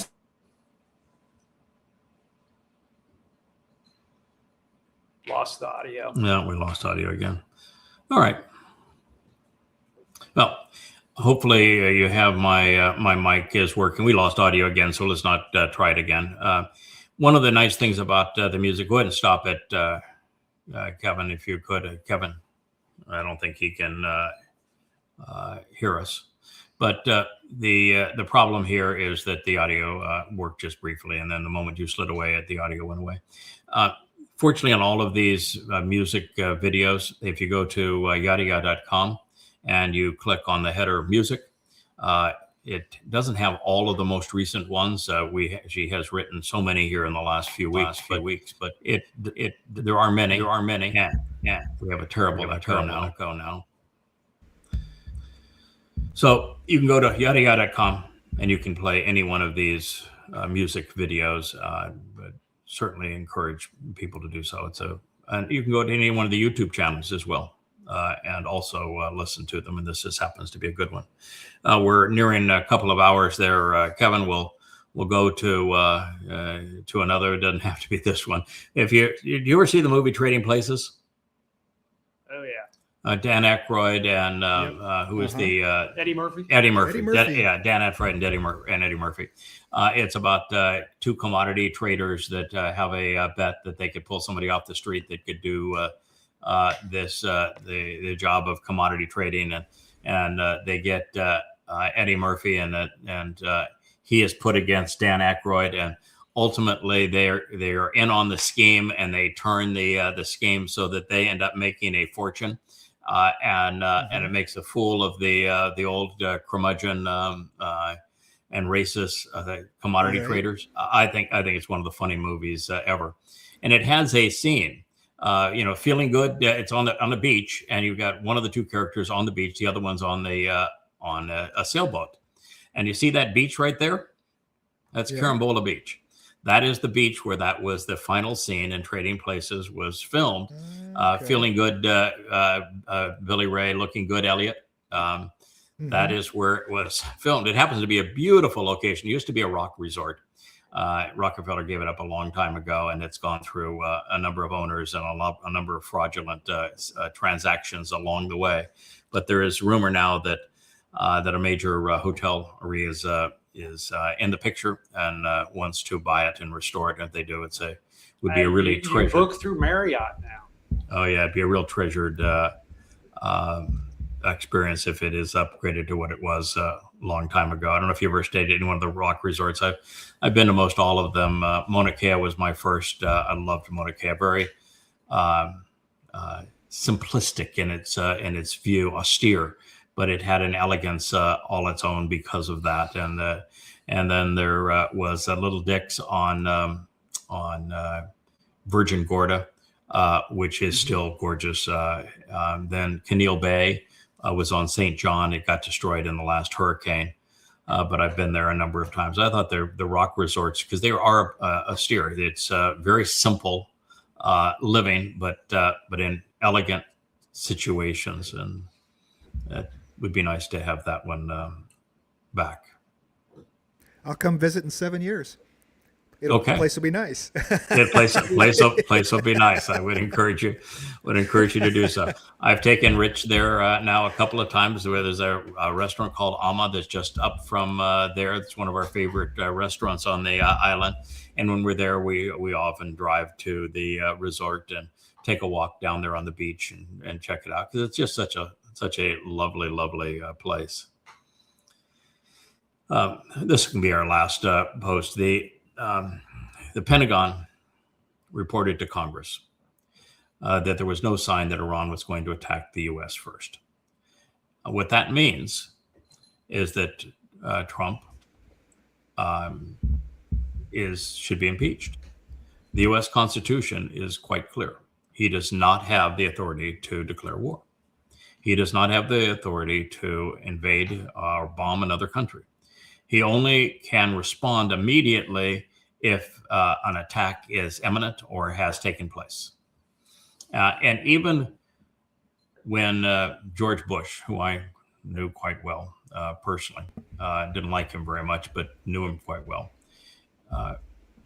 wanted to invade Afghanistan and then Iraq, he went to Congress, got congressional approval for doing the stupid thing of making a bad situation worse.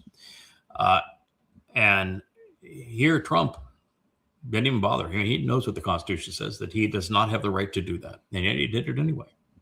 But the very fact that the Pentagon has confirmed, there was no credible threat that Iran was going to attack the United States. They have no even means to do so. No, you can't do what he did. It's unconstitutional. He is not a dictator. The United States has a constitution. You have to act within that constitution. It's what threw Elon Musk away with his Doge experiment. He wanted to cut government spending through the executive office, but the executive office doesn't have authorization to do so. That spending is controlled by Congress, and he didn't work with Congress, and authorization for war has to come through Congress. He didn't go there. And as such, what he did was unconstitutional, and there has to be a consequence for those things. I don't think so much for the generals that not to follow unconstitutional orders or anything like that. We're just following orders, boss. That's getting paid on the way. Getting paid. When he had that meeting with the generals where he said, you can go along with me and keep your job or not, and I will fire you. And he said, we're going to use you in America's streets.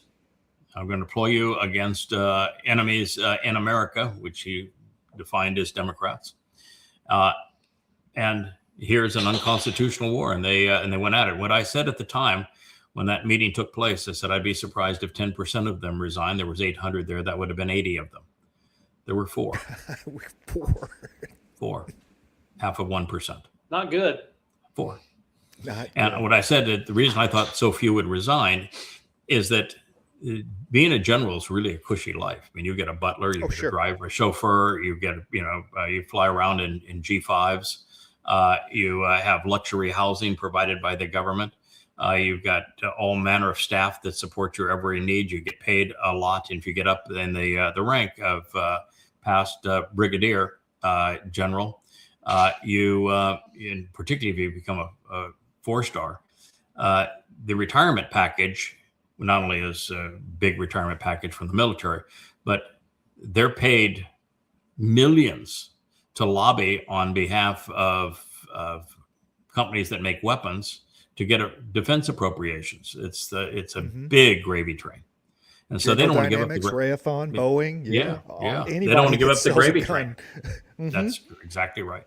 Because Americans have this misguided notion you should respect somebody who's worn the uniform, particularly if they moved up through the ranks, and they turn it into a gravy train. And they didn't want to, personal selfishness was more important to them than the Constitution. There's only 4 of them that resigned as a matter of character and conscience. Yeah. So that's where we are. And the most important thing I wanted to convey is that, Israel, dearly love Israel. Will lay down my life for Israel. I have received thousands and thousands of death threats for having exposed Islam as the greatest force against Israel. And all of that, that roaring lion there, that's actually symbolic of a character that's predicted in prophecy that takes down Rahab, who is Donald Trump, on behalf of Israel. So I'm all in for Israel. I've written 35 books. I've dedicated the last 25 years of my life to supporting Israel. And yet, just like Yahweh, I'm also very critical of Israel. And I'm critical because Israel has been belligerent towards God for a very long time and has trusted their rabbis for the past 2,000 years. And the rabbis have done nothing but feast upon the Jewish wallet.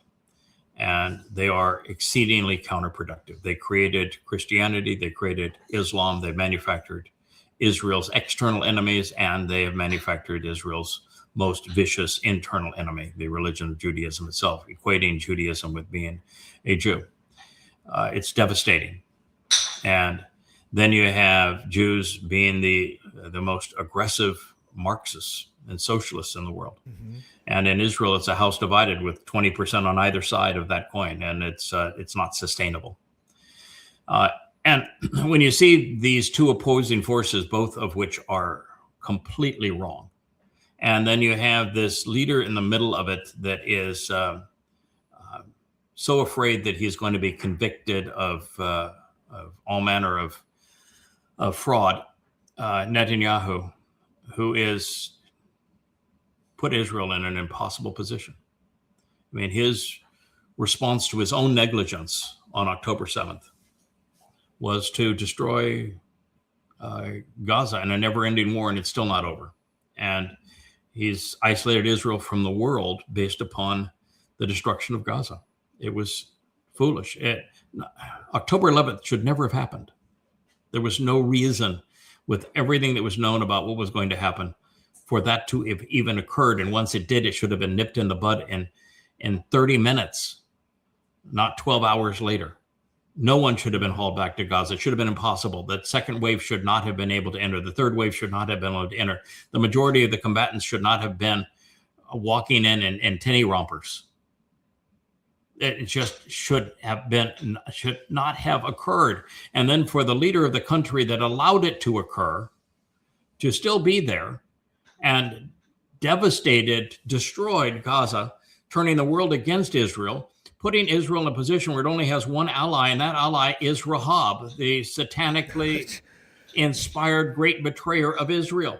And he had a speech today where he's saying, we're going to hit Iran like they've never been hit before. It's going to be the most amazing bombing, the greatest bombing ever before. He was sounding like a baby Trump. Mm-hmm. And he is now, a vassal of the U.S., and yet he's portrayed as making Trump his bitch. The world wants to say that he owns Trump. Right. And yet he is a vassal of Trump. Mm-hmm.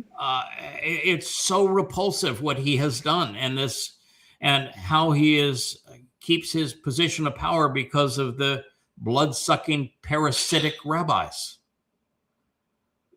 I'm just repulsed. And then to realize that the majority of Israelis wanted this war that has a 0% chance of success. And it's going to be so destructive to them and destroy what little credibility they had left in the world. It's just to lay it on the line. You are 80 days from the time of Israel's troubles, and the prophets are quite clear. It's going to be the worst time in the history of the Jewish people, and it's going to last 7 years, and it won't be over until Teruah of 2033. And that the rabbinic calendar of Maimonides and his sanctification of the moon theory and his love for the Islamic number 19 is insane. You're 197 years off. And you're valuing the rabbis who are actually separating you from God and irritating God in the process, and you don't even know or use Yahweh's name. You're looking for a coming Messiah to save you, and you don't know that your Messiah has been here twice before and he is returning as your king. You don't know his name. You don't know the date that he's returning. Now, I figured it out. Why can't you? Mm-hmm. It's sad. I don't know if we're going to ever wake up Israel. Again, we'll get another chance as one of the two witnesses with one of the great orators of all time, and Elia. But between now and then, I don't see Jews listening. And the reason is that God has said, you are so stubborn. You're so antagonistic to me. You're so self-reliant. You're so prone to your religion and your politics and your military that you think you can save yourselves. Well, it's going to take them being put in a position where they know they have no friend in the world, that their IDF can't save them. Their politicians cannot save them. Their rabbis are destructive to them. And that there is no one outside of Israel they can look to, and no one inside of Israel they can trust. And only then is the last option. Well, yeah, we'll be appealing to them. Sad. God deserves better than that. I understand rock bottoms, so I know that's exactly what Israel will have to come off of, each one of them individually, before they can say their God's name, Yahweh, and then start their way back. So happy to be here to be a part of that, and hope that we have a larger audience and outcome than I expect. I want to be wrong about this. I want to be in the tens of thousands. Yeah, because that number is feasible. That number is feasible. Well, I want to be wrong. Yeah, I think that for the Shavua harvest, you're absolutely wrong. It's not going to happen. But which means I think you're right, because that's what you think is true. Yes. I think for your Shavua harvest, I think you're absolutely right. You're not going to be proven wrong. For the Teruah gleaning, we'll see. It's going to be a very different set of circumstances.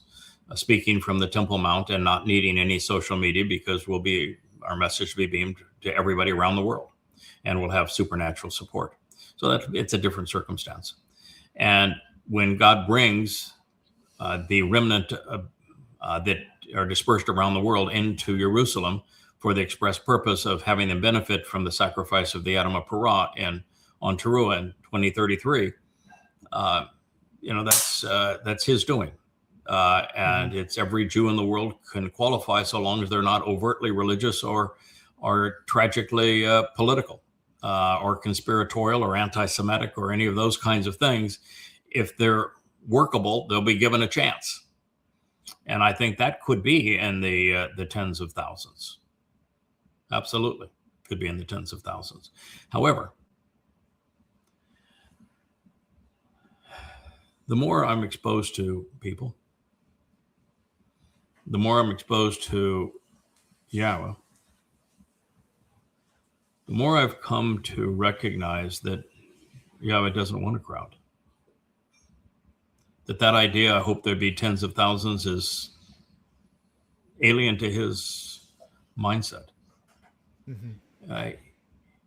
As we have learned about God's ability to keep his people in plan, on pace throughout the millennia, and how he just ultimately says, I found this guy, I like him, I can work with him. I found this other guy over here, I like him, I can work with him. And then this guy over here, and there's a woman here, I like her too. It's really a small group of people. And then ultimately I'm going to surround them with a team and a family that can get things done. But, that's a score of people, maybe a little more. It's pretty obvious to me that God's not planning for a big family. He's quite content with a small number of wonderful people. And if you're going to be among those that he's going to trust to empower beyond being a physical person stuck in a physical body, and you're going to be empowered past the fourth, fifth, and sixth and into the seventh dimension and all of the responsibility and opportunity that goes with that, then you need to know that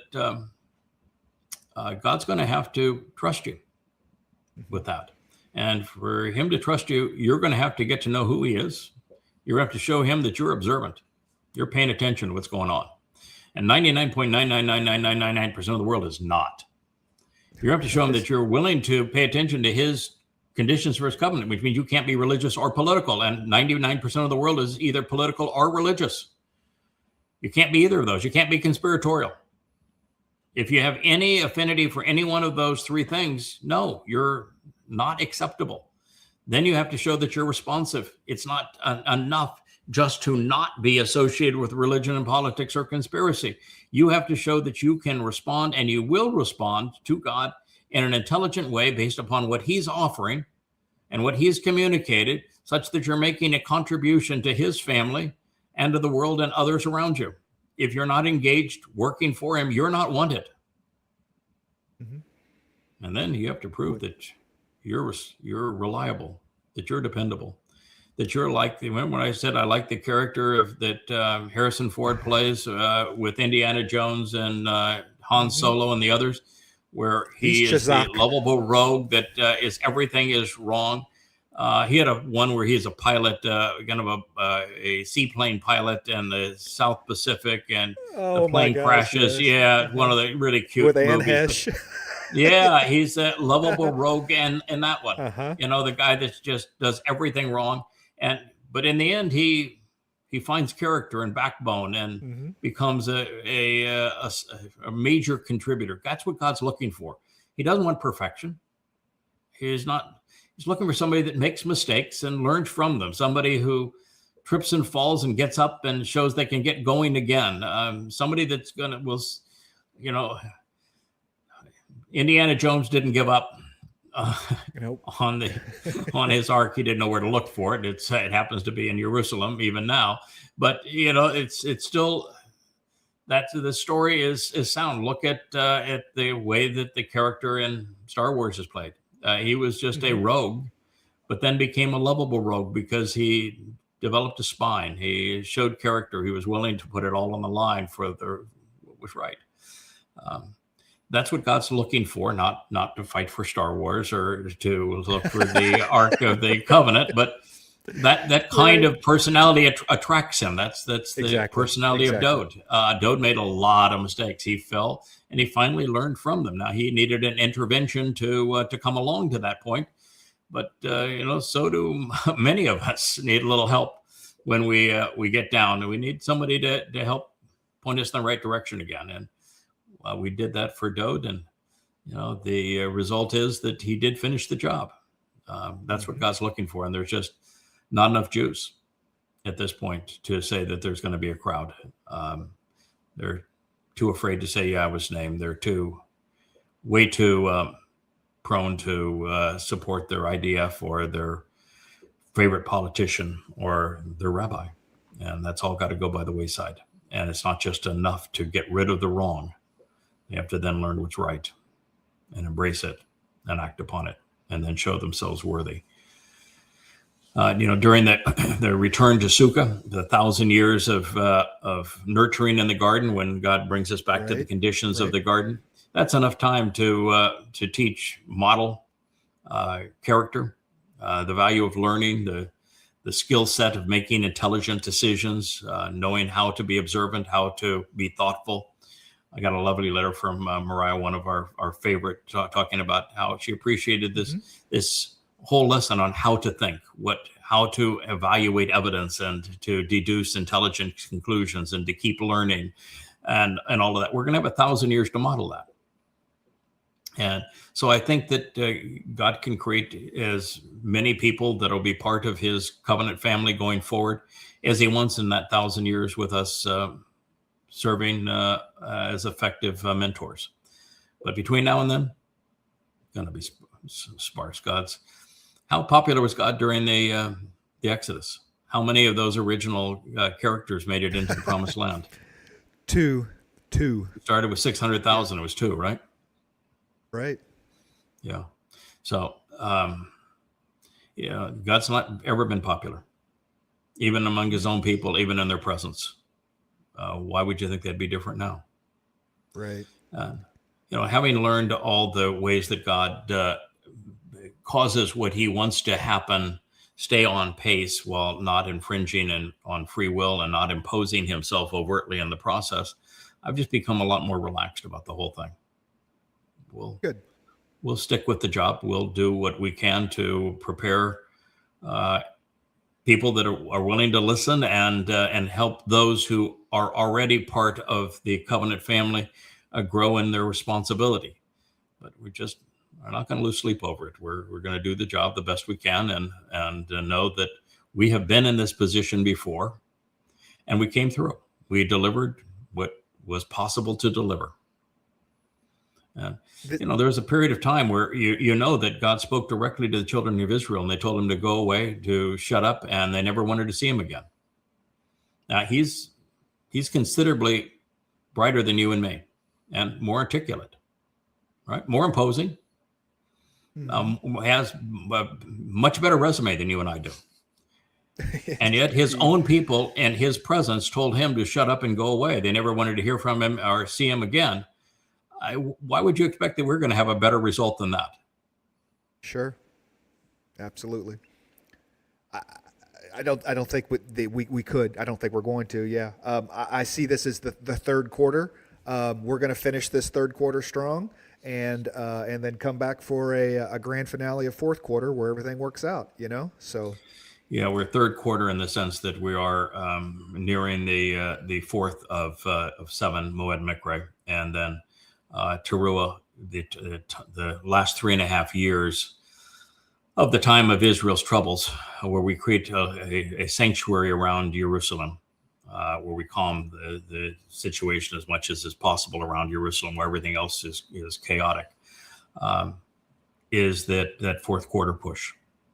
So we will have that, but it's only 3.5 years. It's not 15% of the game, it's not, or I guess not 25% of the game. It's the last 3.5 years of what has been 6,000 years outside of the garden.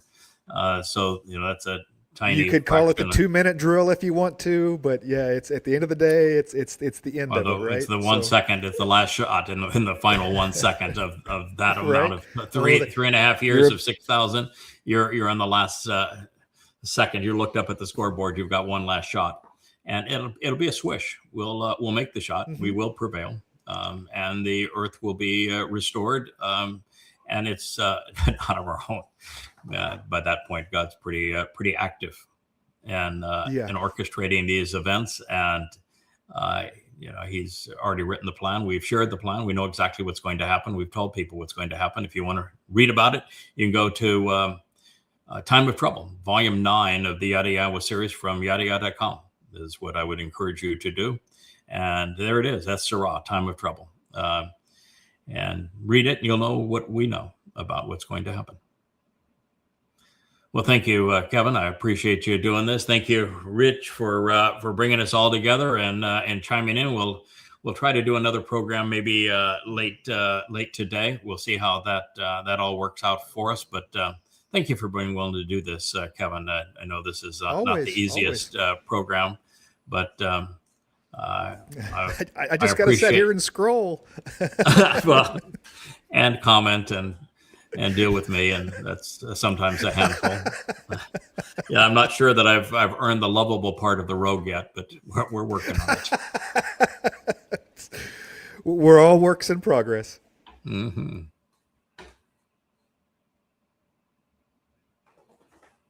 Hey there, thanks for tuning in. That was Fetch. Gotta run now. Catch y'all on our next podcast.